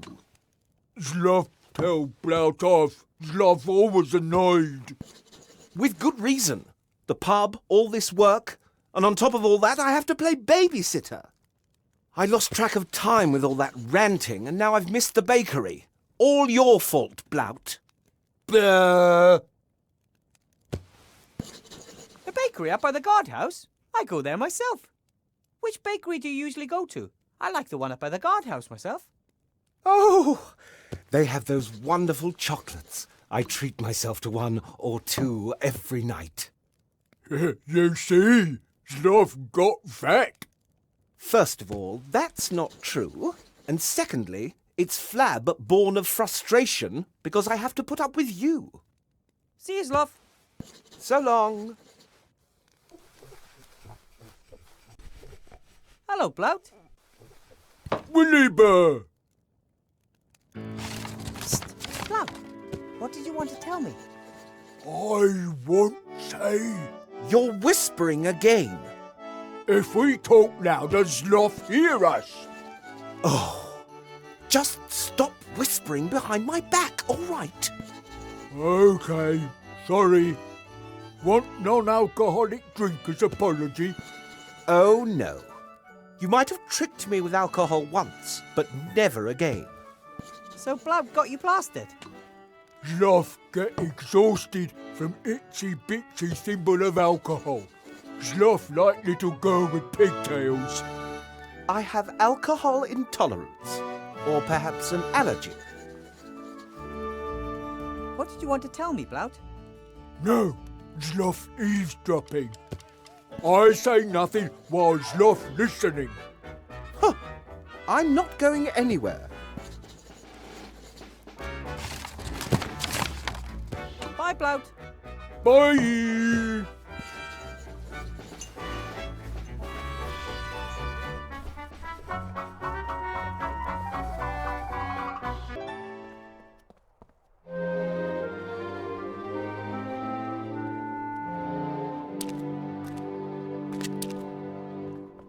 And how exactly is the key to the town supposed to help me? I don't see a keyhole.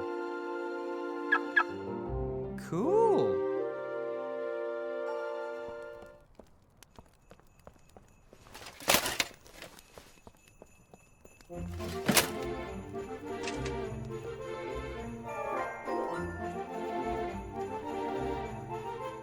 There, the chocolate Sloth was talking about in the shop window.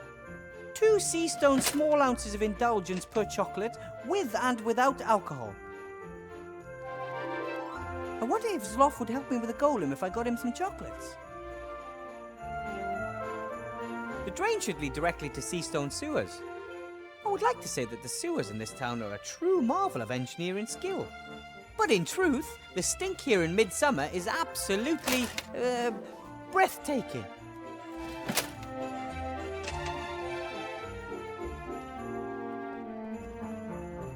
Hey, Timmy, do you think you could find a way into the bakery through the sewers? Of course I can. And maybe you could borrow a chocolate? No, but I could steal one. I don't know. I don't want to incite you into doing something illegal. It's not against the law for rats to steal food. It's expected of us. Really? Have you ever heard of a rat being thrown into jail for food theft? Ah, true. Off you go then. Hopefully it'll work.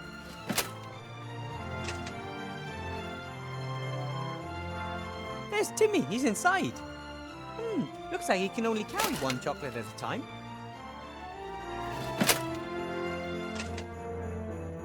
A red one. He understood me. He has the red wrapped chocolate and is heading up. What's he up to now?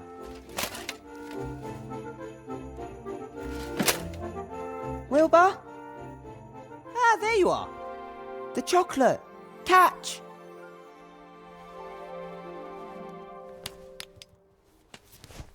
Now it's your turn. No need.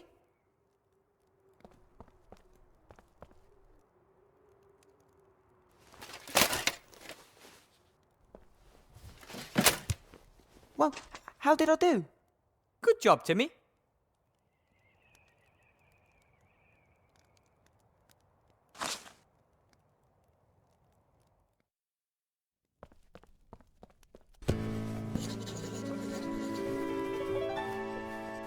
Look, I got you a chocolate.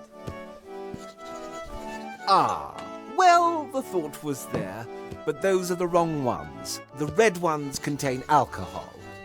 Alcohol makes Sloth tired. I'm afraid that's true. I only eat the blue ones without alcohol. Oh, well, I meant well.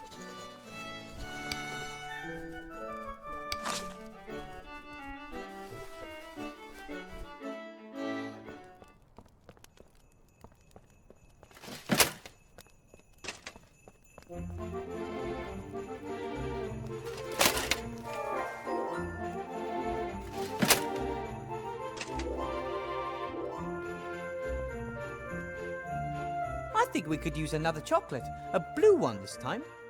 Okay.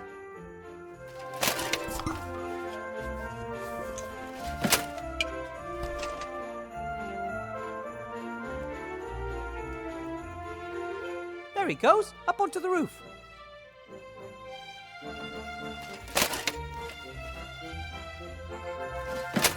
Catch!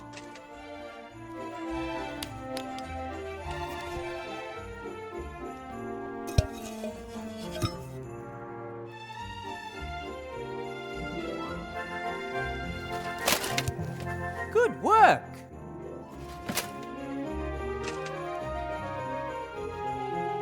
Right, I'll just swap the blue and red wrappers. Done.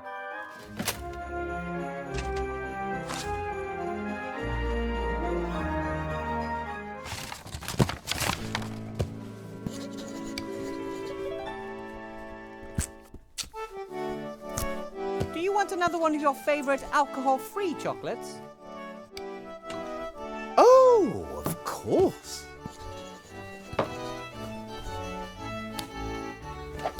Oops. Ooh, ouch. Sloth KO. Very clever plan, Wilbur. That was a pretty hard thump. Perhaps we'd better call a doctor. No, ogre skull unbashable. Okay, fine, if you say so. What did you want to tell me, Blout? I hope it was worth it. Blout has golem. Or part of golem. Your brother's golem? No, other golem. Blout bought it. Why did you buy a golem? And why don't you want Zloff to know anything about it? Zloff always so much work, much stress, much row. Blout scared if fight more. Zloff leave him one day. Right. That's why Blout buy golem. Should help in. Zloff and Blout have holiday. I see. And since Zloff had some bad experiences building golems, you wanted to keep it secret until it's finished. Where is the golem? Or the parts? Here.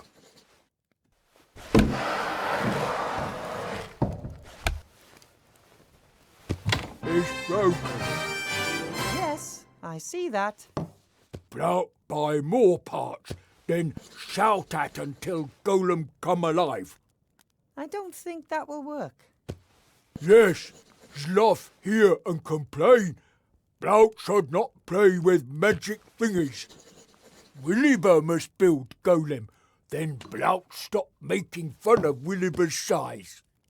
But you've never made fun of my size. Williber so small, mice call him dwarf.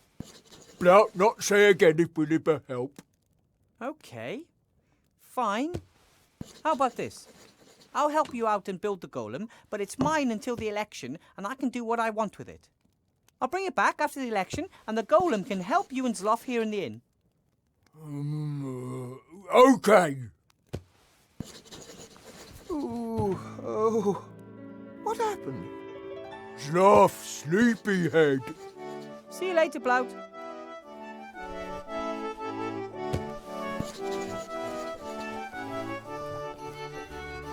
Fantastic! What have we here? A torso and nothing else. Arms, legs and head are missing. A few old notes have fallen out of it. Mow the lawn, wash the dishes, chop a basket full of firewood, then do nothing. Find the Holy Grail in the castle of Arg. Stop! By the gods, stop right this moment. These must be old commands that someone put in the golem's mouth.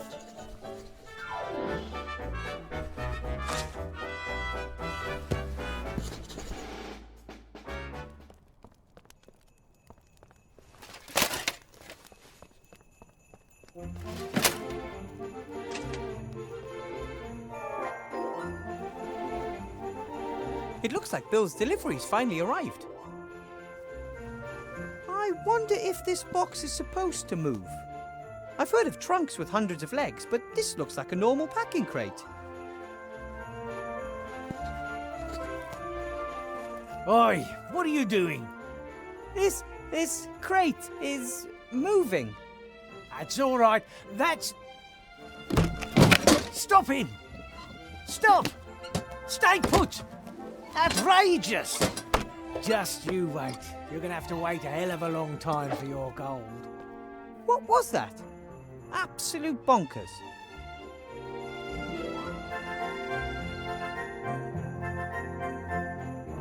Ooh, there's a piece of paper in the crate. Delivery note. Better World Ironworks. 1 piss pot model carefree. 4 pieces of gold. Better World Ironworks. Never heard of it. Lots of new companies sprung up after the war.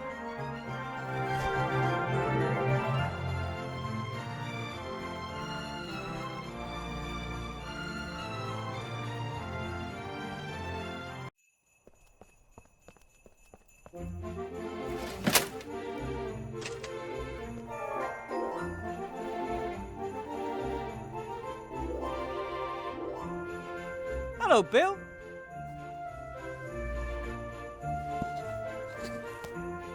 Wilbur.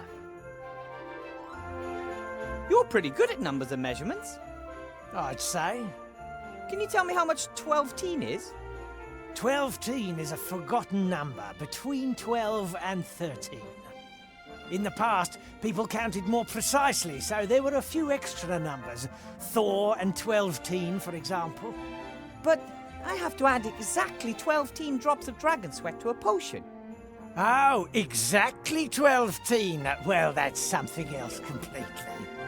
That's what mages always write if they don't really know themselves exactly how much of something they need.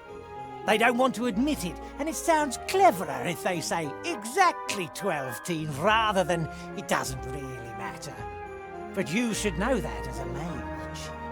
Now I do. That thing running about over there, what is it? A darn scam, that's what it is. They won't get a penny out of me, sending me such a wild thing. Yes, but what exactly is it? A piss pot! Sounded like a good idea. We equip piss pots with legs. You don't do the walking when it's time to empty your bladder. But why the devil give a pot legs that means he scurries about like a boar on fire? What are these Better World ironworks? They're those darn crooks what sold me this useless piss pot. Those do-gooders. Do-gooders? Yes. They collected swords, armour, and all that stuff after the war. Plough blades from swords, piss pots from helmets, that kind of rubbish. You mean this piss pot was once some soldier's helmet? Could have belonged to a general for all I care. Now it's a piss pot on the run. Ah, a soldier's helmet converted into a piss pot with legs. No wonder he doesn't like it. Do you sell crocodile tears? Can order them. Be here in 3 days. Ah, that's too late. Oh, the fine sir wants free overnight delivery, does he? Do you sell dragon sweat? Dragon sweat? That's very expensive. I was afraid of that, but I need it badly. I mean expensive like, I'll give you half of my kingdom and my prettiest daughter. Even you can't afford that. Too bad. I have to be going, Bill. See you next time. See ya.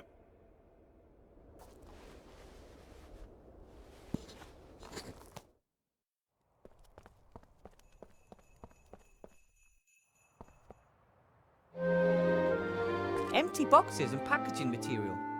I can't see anything that in... Hey, what do we have here? Pretty good runner.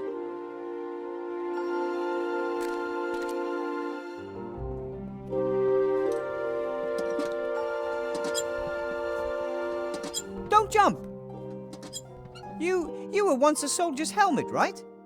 And the way you look, not just any soldier either. And now they've turned you into a magic piss pot. That's a shitty job. I so understand why you ran away. You fought for good, went through so much, and now... How would you like to do great things once again? For your Commander-in-Chief? I'm building a golem to protect the Archmage. You know Archmage Alistair, don't you? He's in danger. Maybe the Shades are behind it. But definitely a dark power. You could be the golem's legs. It would be an honourable task. So you're in? Deal, little helmet. Don't cock it up.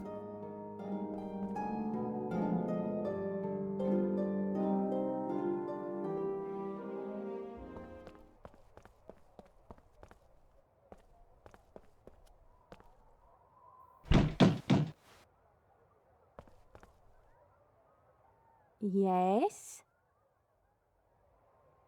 I need clay to mould something. There's lots of it just outside the town.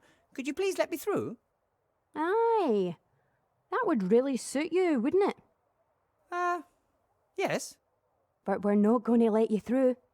Could you maybe pass me a lump of clay through the barricade then? What do we get in return? Are you doing deals with the enemy?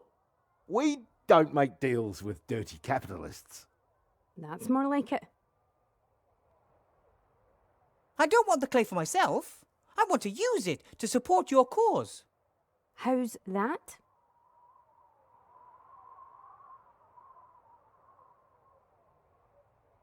If you give me just a few handfuls of clay, I could really improve the barricade.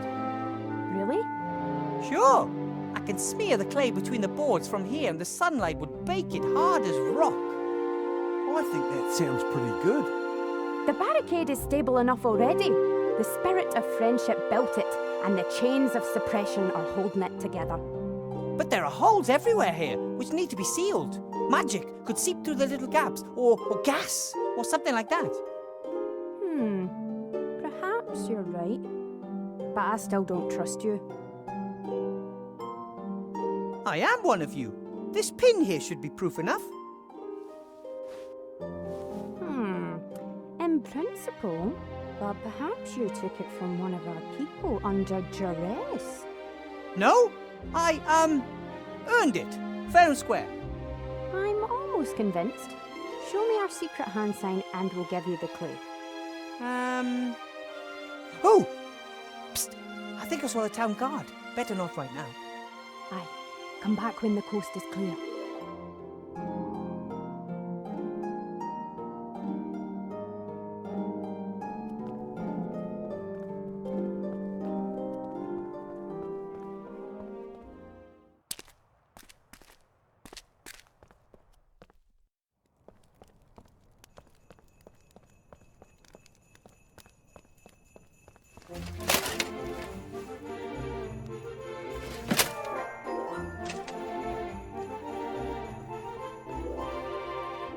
Hello? X? Shh. What do you want?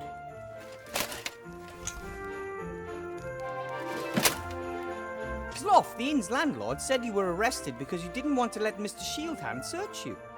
And why should I? I haven't done anything wrong. He knew I was one of the protesters. He just wanted an excuse to lock me up.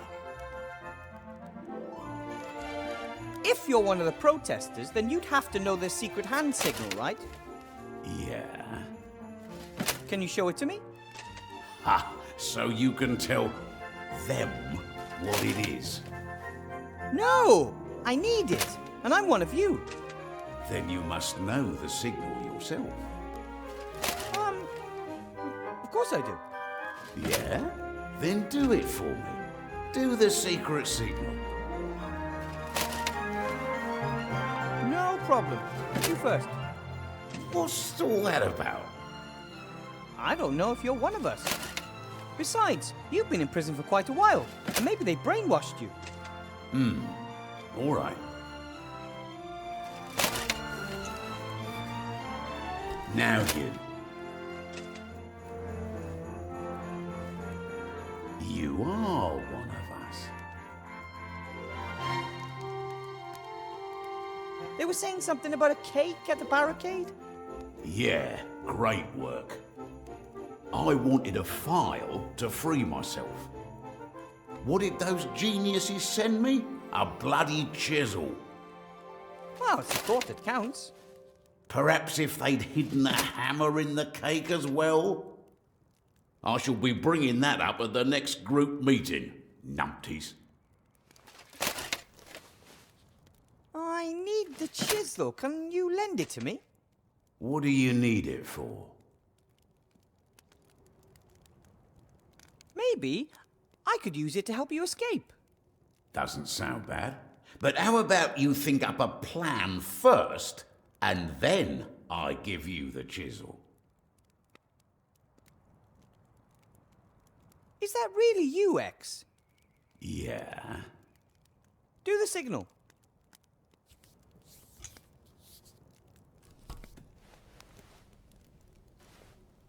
Okay, then.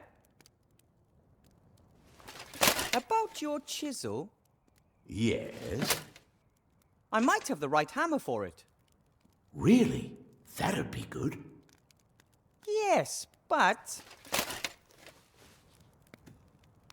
What type of hammer do you want? Eh? What type of hammer? Just a hammer. Oh, but there's a whole range of them. I lived with the dwarves for a long time and learned quite a bit about hammer technology. You could have a dwarven steelhead hammer, a common roundhead hammer, a war hammer, an MC hammer. A dwarven steelhead hammer? Left or right-handed? I just want to knock a few stones out of the wall. Out of this wall? What kind of chisel have you got? When was it made? And what type of alloy did they use? I don't know. Hammer and chisel have to be perfectly matched, you see. If they're not, well, things can get pretty ugly. Really? You see, if the metal used in the hammer and chisel aren't compatible, every blow could cause sparks. So, I don't care. Well, not even when the straw in your cell starts to burn? Ah. But I don't know what kind of chisel it is. That's why you should always work with professionals. Give me the chisel, and I'll look for the right hammer. Oh, thanks.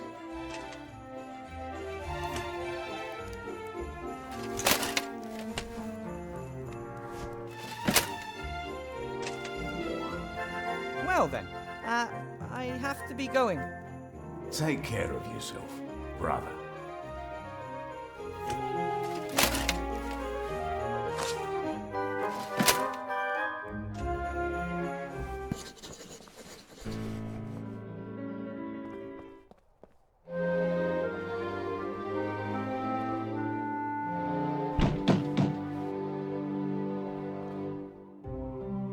Yes?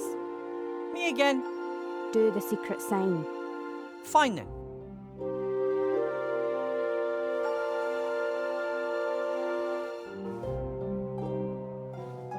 Aye, spot on. I guess you really are one of us. That's what I told you. Here, take these. You can hang them up in the upper town. Posters? I'm really more interested in the clay. Yeah. Here's some clay as well. May this clod of pure earth serve the good cause. Oh, it will. So then this hole... that should keep out any poison gas. The rest of the clay is for the golem head.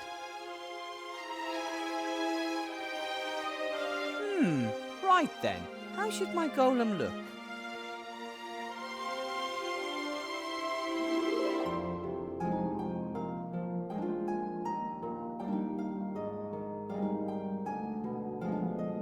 Oh yeah, that's the way I like it. Do it. The eyes, yeah. Oh, the nose. Oh, that's tricky. And of course, not to forget the mouth opening. That's it. Perfect. Should Blockin' Van Buren manage to fire me, I think I'll turn sculptor or golem head designer.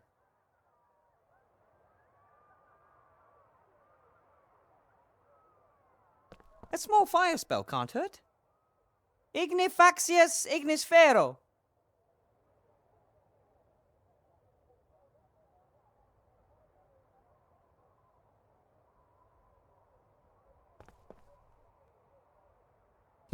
I'm pretty sure that clay sculptures aren't usually baked this way. But hey, this is innovation.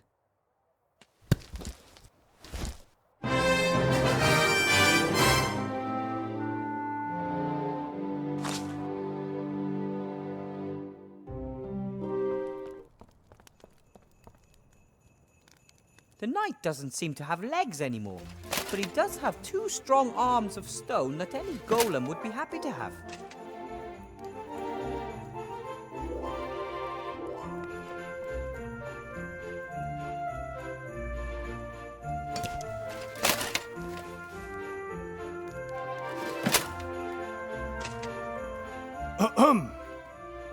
I hope you're not about to damage town property. Me? Perish the thought. That's good. Otherwise, I'd have to get up, go all the way over to where you are, and arrest you. Let's spare ourselves both the trouble, shall we?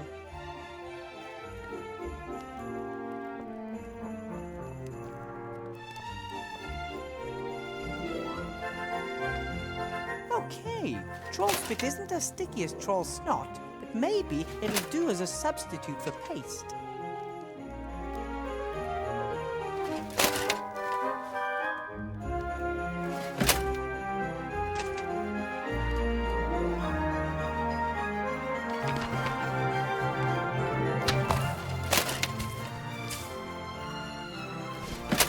So... Mr. Shieldhand? Mr. Professor. There's a protest poster on the notice board over there. So? It's against Council Leader Van Buren. What filth! That's vandalism of the worst kind.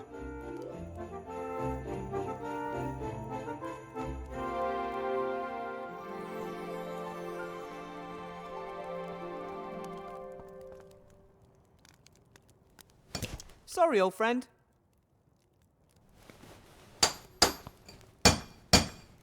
He still looks ready to fight.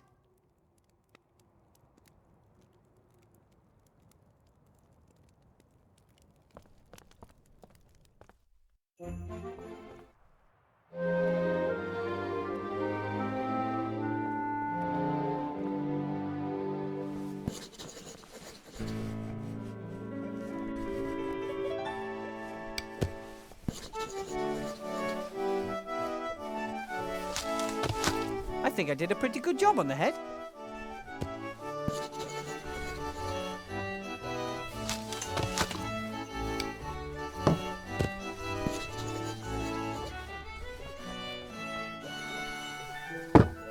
And now the golem's body is finished.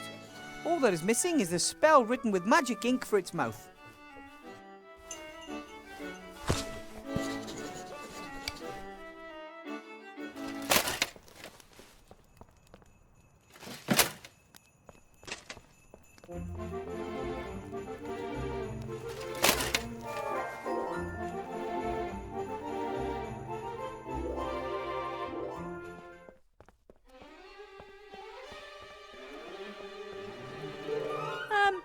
Hello? What is the access code? The code is 46941. Correct. Then shouldn't you be opening right about now? I don't know your voice. Headmaster Block hasn't introduced you to me. But I have the code. I have a dual-level security system. The correct code must be delivered in the voice of a teacher whom I know.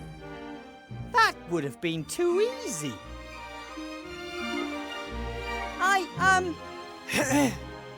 It's me, Headmaster Block. I may not have the power of sight, but I do have an exceptional pair of ears. You are not Headmaster Block.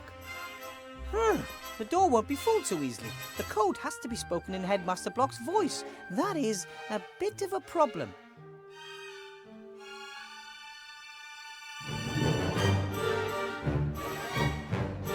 What can I do for you? Can you imitate voices?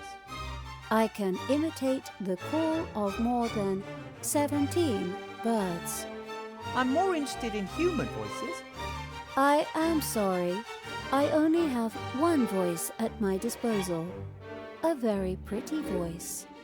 Oh, of course. I can, however, record speech. Record speech? What do you mean? Record speech? What do you mean?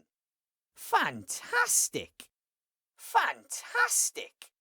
Okay, you can stop now. How does this recording thing work? I can record all of your conversations. If desired, I can play back only certain parts of the recording. You mean that if I can somehow get the headmaster to say 4, 60, 9 and 41 in conversation, you could repeat those numbers in his voice? Correct. Excellent. I might have some more questions for you later. And I might answer.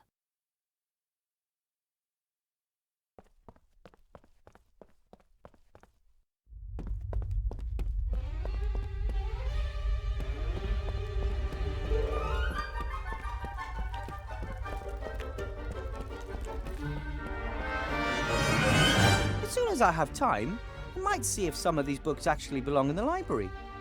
Then again, I'd say they're more likely notes from former teachers and learning materials. And what's this? Oh, a class photograph. For a while, photography was very fashionable. A sorcerer unveiled these little devices which could take detailed pictures of the real world. However, it turned out that small demons inside the cameras were responsible for painting the pictures. They stole a piece of soul from those photographed. Photography quickly went out of fashion. One of the first clues that demons were in the cameras was that those photographed made strange grimaces they would never make in reality. A number of the students in this photo look more than odd. The graduating class of 1462 is written in ornate script above the image.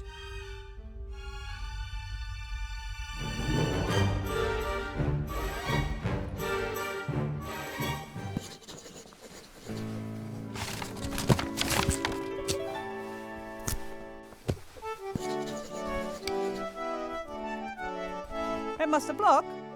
Yes? A clear liquid in a glass, in a bar? What could it be? Water. Sure, why not? A nice glass of cold water. It's warm water. I drink 2 glasses of warm water every evening. It helps the digestive process. Why don't you drink 3 glasses of water? Or 4? 4 glasses of water in one evening? That really would be decadent. Besides, you'd probably have to keep getting out of bed to go to the toilet. Yes, 4 glasses of water would simply be too many.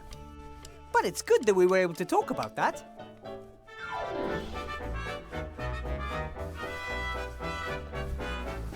This photograph of a school class was in the wrong cupboard. I'd like to file it away correctly, but I don't know where. Show me that. The year is written boldly and clearly. 1462. 62? Yes, 62. Ah, thanks for your help.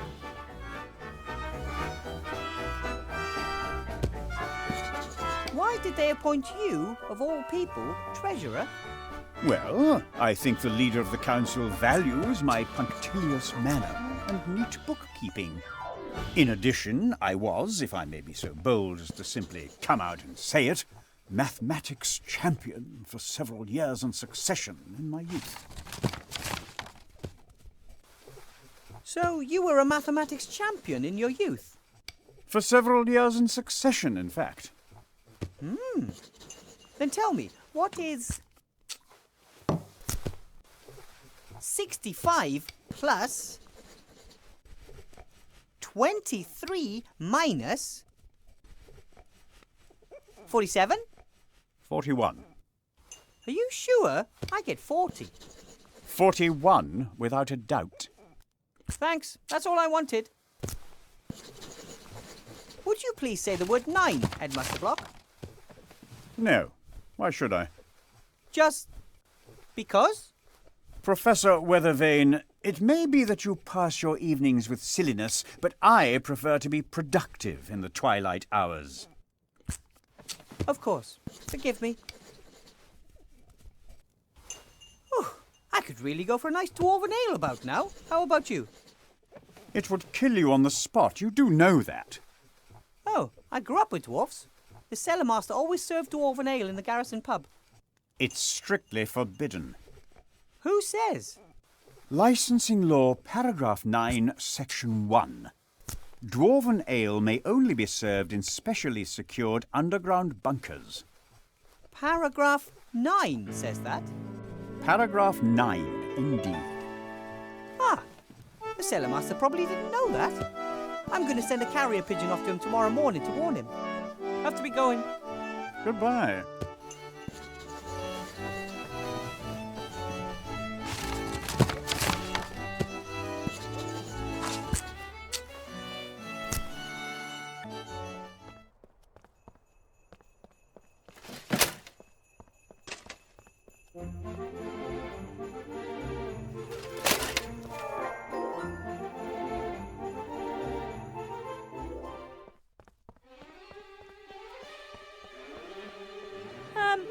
Hello? What is the access code?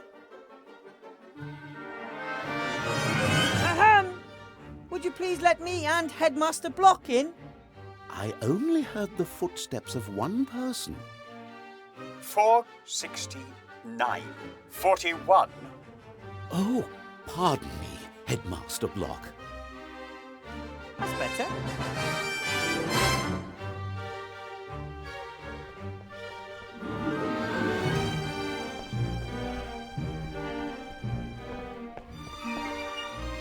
I guess Timmy's already looked in the rat-accessible files.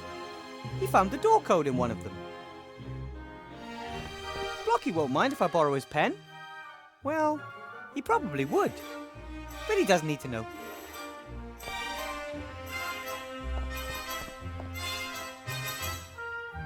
Right then. Blocky was fiddling with this straw when I surprised him. A small bottle. What's this? A letter.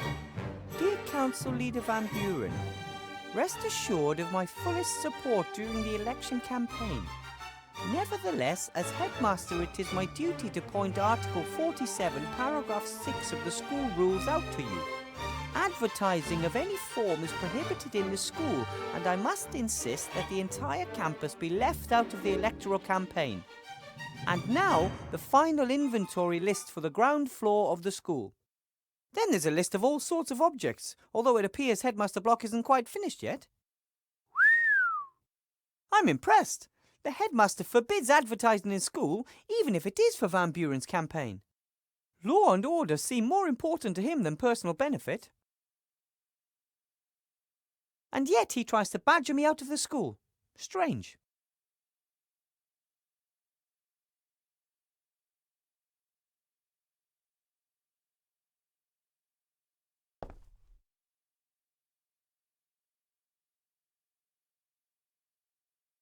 The only thing in this drawer was this bottle. Spidery old-fashioned writing, hard to decipher. Dragon sweat. Dragon sweat! What is the probability of the headmaster having the one ingredient for magic ink in his drawer that I couldn't find anywhere else? Talk about luck.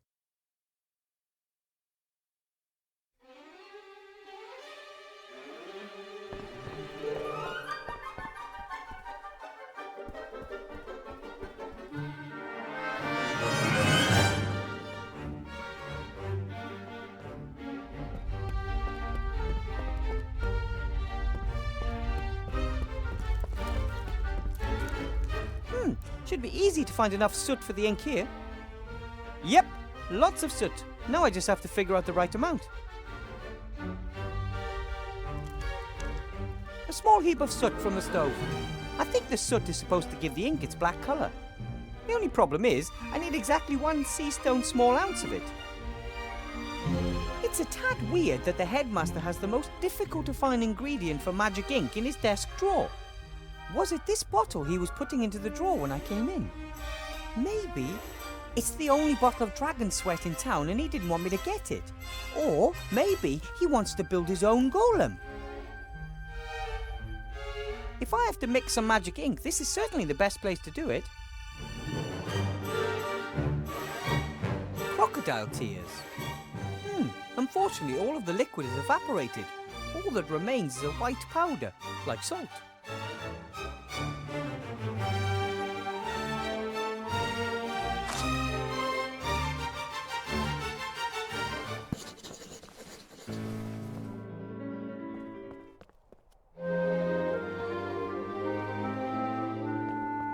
The fire's melted the ice.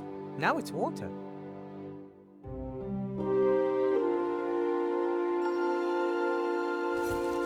Filled to the 2 cl mark exactly.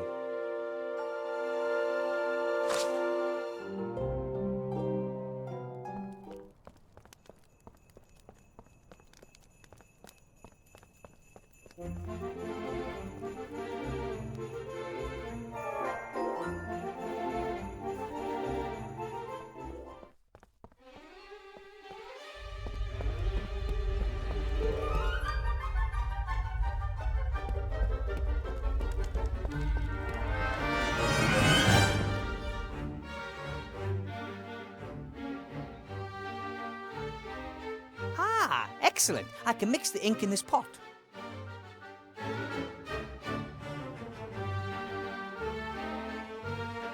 Well, I'll add exactly 12 drops of dragon sweat to the pot. And done.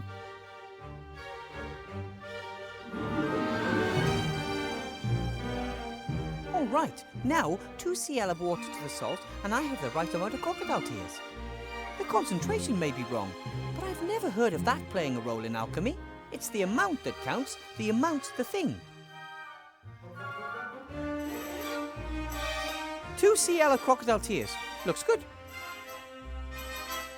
The chocolate is described as 2 sea stone mini ounces of utter indulgence.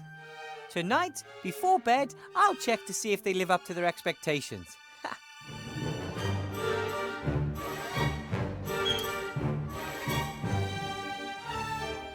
Counterweight, 3 sea stone small ounces.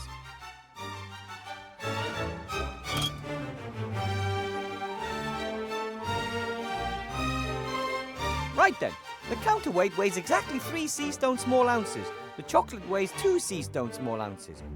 That means that when the weight is exactly the same on both sides, I'll have added exactly 1 sea stone small ounce to the pan. And that would be the case right now. Exactly 1 sea stone small ounce of soot, and in you go. All right, that's all of the ingredients in the pot. Now to give it a little stir. Ta-da! Magic ink.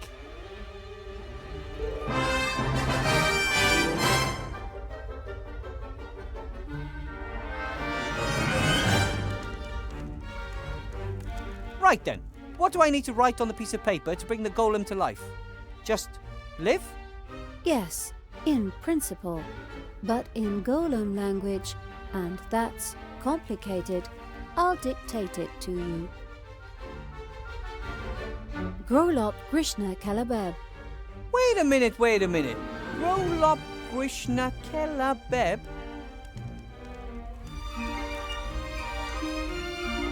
Those were a lot of words for simple live. Bringing dead material to life requires precise instructions. Sounds logical, so what now? Put the piece of paper in the golem's mouth. The rest happens automatically, but not before.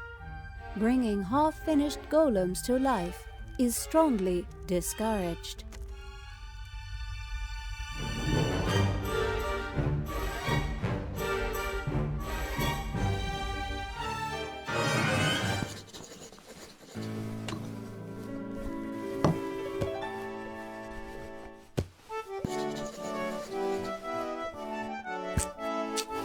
Here we go.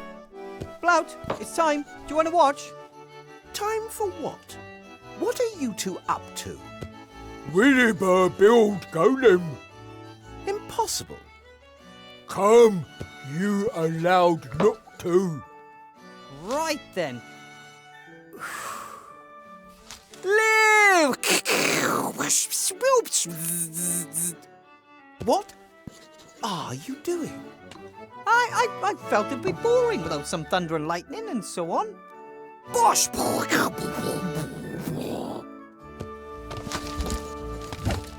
It's alive! Fantastic! Wilbur done it. A real golem. Help in. We have holidays. But first, remember, he's going to be the Archmage's bodyguard until the election. It's just too bad he can't speak. Unless, ooh, wait a minute. Can you write?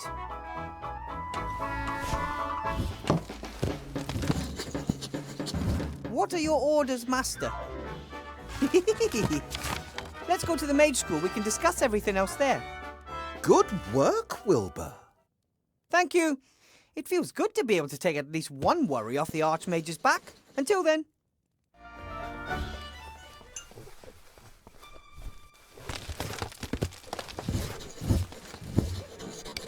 Mwah ha ha. Mwah ha ha ha ha.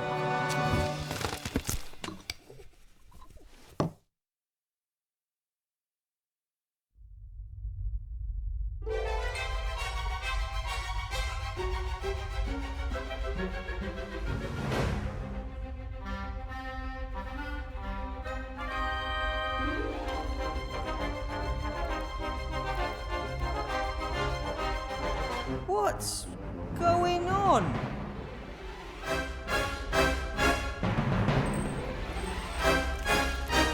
You looking for this? What the?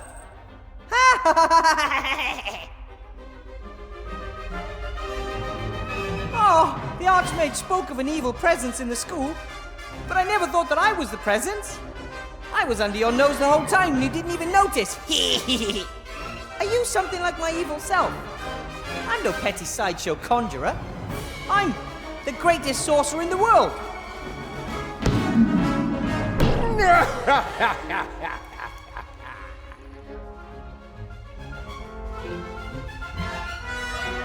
Monkus?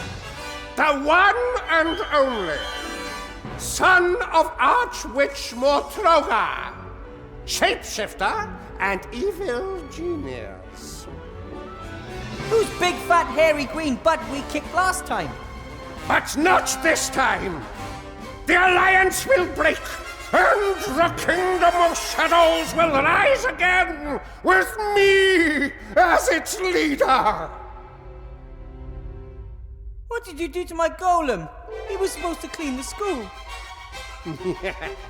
Well, it appears that your golem obeyed his true master's orders. But it's supposed to defend the Archmage. Why doesn't the pisspot do something? He can't. I fear that the spell which the slate provided, well, it contained more than just the order to live. The slate was from you. Ah! Light bulb moment! Just like the dragon's sweat, the only ingredient for the magic ink that you were not able to find. When you powdered each other when I put the sweat into the desk drawer. Remember? Ah! You're a monster! So what are your plans? Oh, so this is the part where the bad guy tells the hero his plan so he can scupper it at the last moment. No, not this time. Nothing is going to stop me killing the Archmage. You want to kill Alistair? You don't stand a chance. He's become more powerful than you can possibly imagine. I admit, his magical powers are impressive. And he can sense my presence. As soon as I get within a few meters of him, he recognizes my evil intentions. But how are you? That's right. Not magical powers, young friend. Good old physical strength will be his end. One hit from a machine that is neither good nor evil. He won't even know what hit him.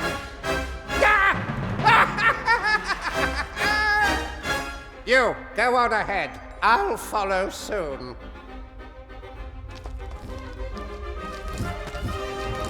No! I'm a teacher and a graduate mage. I demand that you release me immediately. Otherwise, what? Otherwise, I'll get angry. And you wouldn't like me when I'm angry. I don't even like you as you are now. Anyway, what are you going to do without this here? That's mine! Give it back! Just as delicate as peace in a world without the Archmage.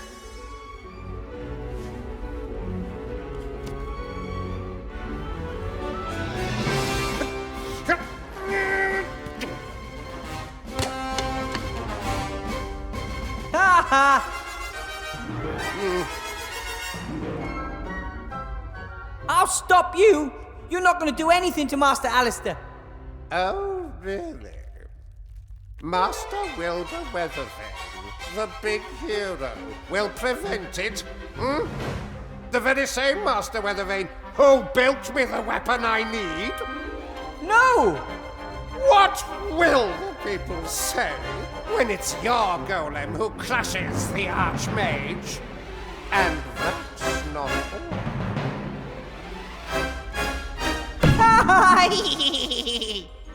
No!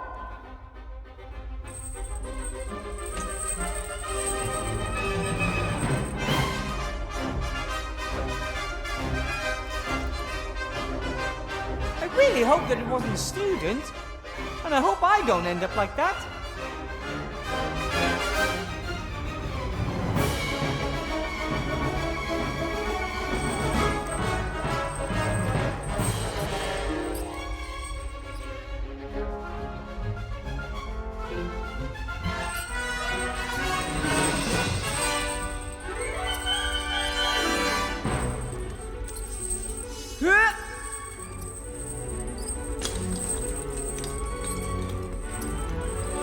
I can't get any closer to it, but I got the skull and a little bone that was hanging off it.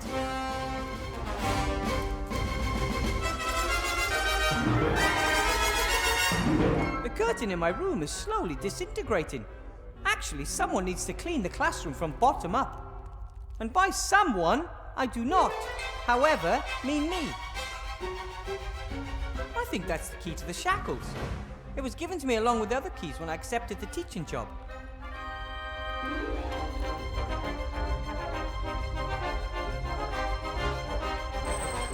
Just a little bit further. We gnomes are optimists by nature when it comes to physical characteristics, but I'm afraid the key is still out of my reach.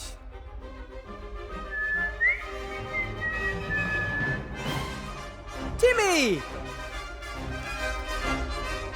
What are you doing, Mr. Professor?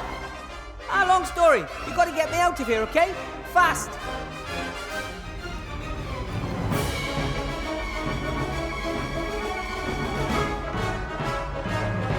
Okay, what do you want me to do? Timmy, a thread from the curtain. Can you bite one off?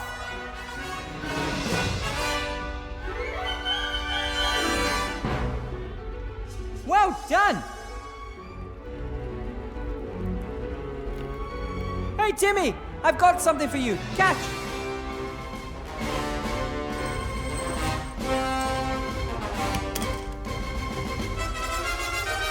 Great! Now, please tie the hook to the end of the thread. Excellent! A grappling hook. Can you use the grappling hook to climb onto the desk, Timmy?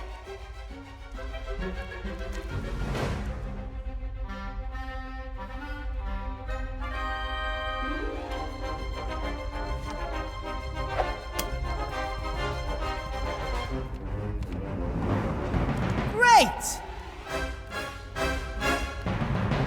All right, grab the key. The ruler, Timmy. Can you push almost half of it over the edge of the desk? I've got an idea.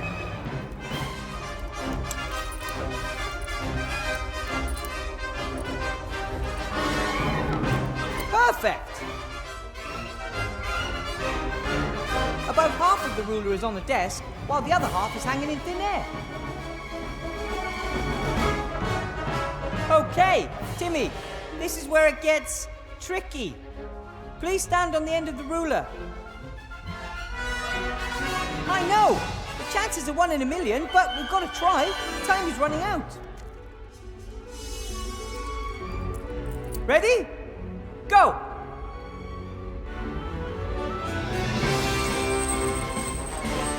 Way! Well, how good was that? The shackles, fast!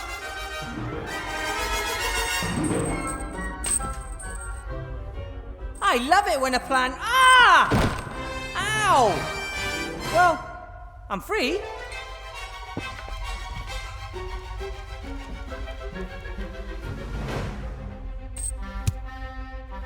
Well done! Now listen to me.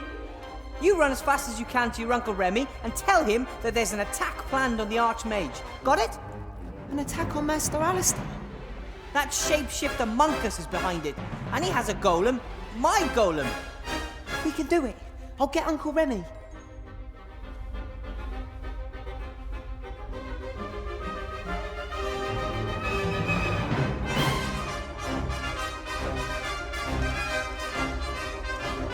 Got it! Let's hope I can do something with it. Okay, let's do this.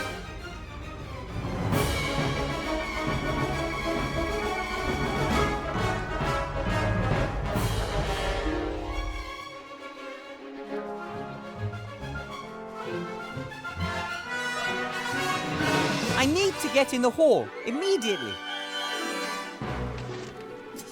Stop. Admission only by written invitation. But the Archmage is in there and he's in mortal danger. Yeah, right. But... Look, I'm sure he can look after himself. I don't have time to play games, Shield Hand. You're going to let me in there. Hello. Such a tone of voice from oh-so-friendly little Weathervane. Now!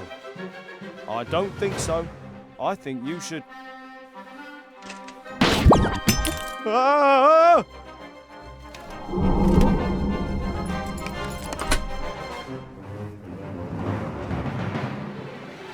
Oh, just in time. Ah, Wilbur. Good to see you. Hello, Archmage. Good to see you too. No! No! No! Stop! Ah!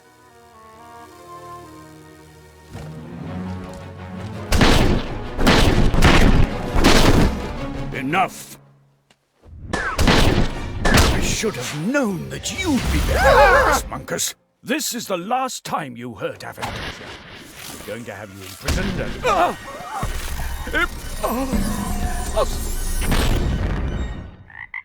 Alistair! Ooh!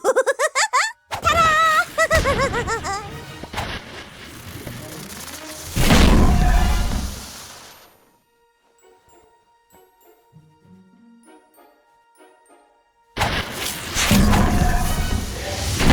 Danger!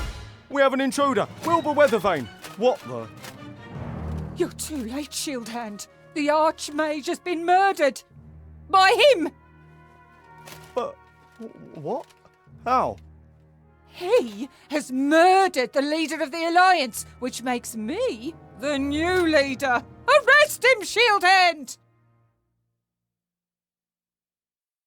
But...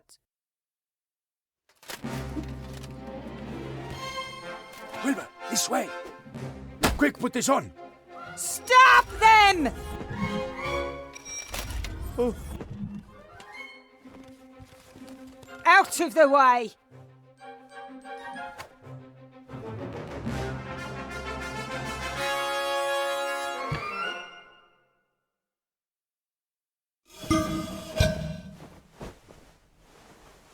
The Archmage, we have to... We can't do anything right now. We should first consolidate our position and gather information. What happened exactly? Monkus is behind all this. He tricked us all. Monkus? The sorcerer? He can use his amulet to transform himself. He assumed the role of the street urchin and the school headmaster, at least temporarily. We never found him in the Tower of Evil. And how could we? He must have disguised himself as one of our own soldiers and come with us to Seastone. The golem has never really listened to me. That damned magic slate whispered him his real commands. I built the weapon which tried to kill the Archmage. If you want to blame someone, then start with me. I encourage you to build the thing. It was my duty to not just think of the good, but also the bad it could cause. And your wand, what was that all about? The Archmage is the most powerful mage I know, and I saw him being turned into a frog, just like that. I don't know. It behaved strangely yesterday in class too. But I never would have thought that it was so powerful that even a little girl... It was the wand. The whole time. It did all the magic, not me. It's so powerful that even a little girl... It's all my fault. I didn't recognize Monkus, and I didn't realize there was a dark force coming from my wand because... Wilbur. Because, in reality, I'm not a mage at all.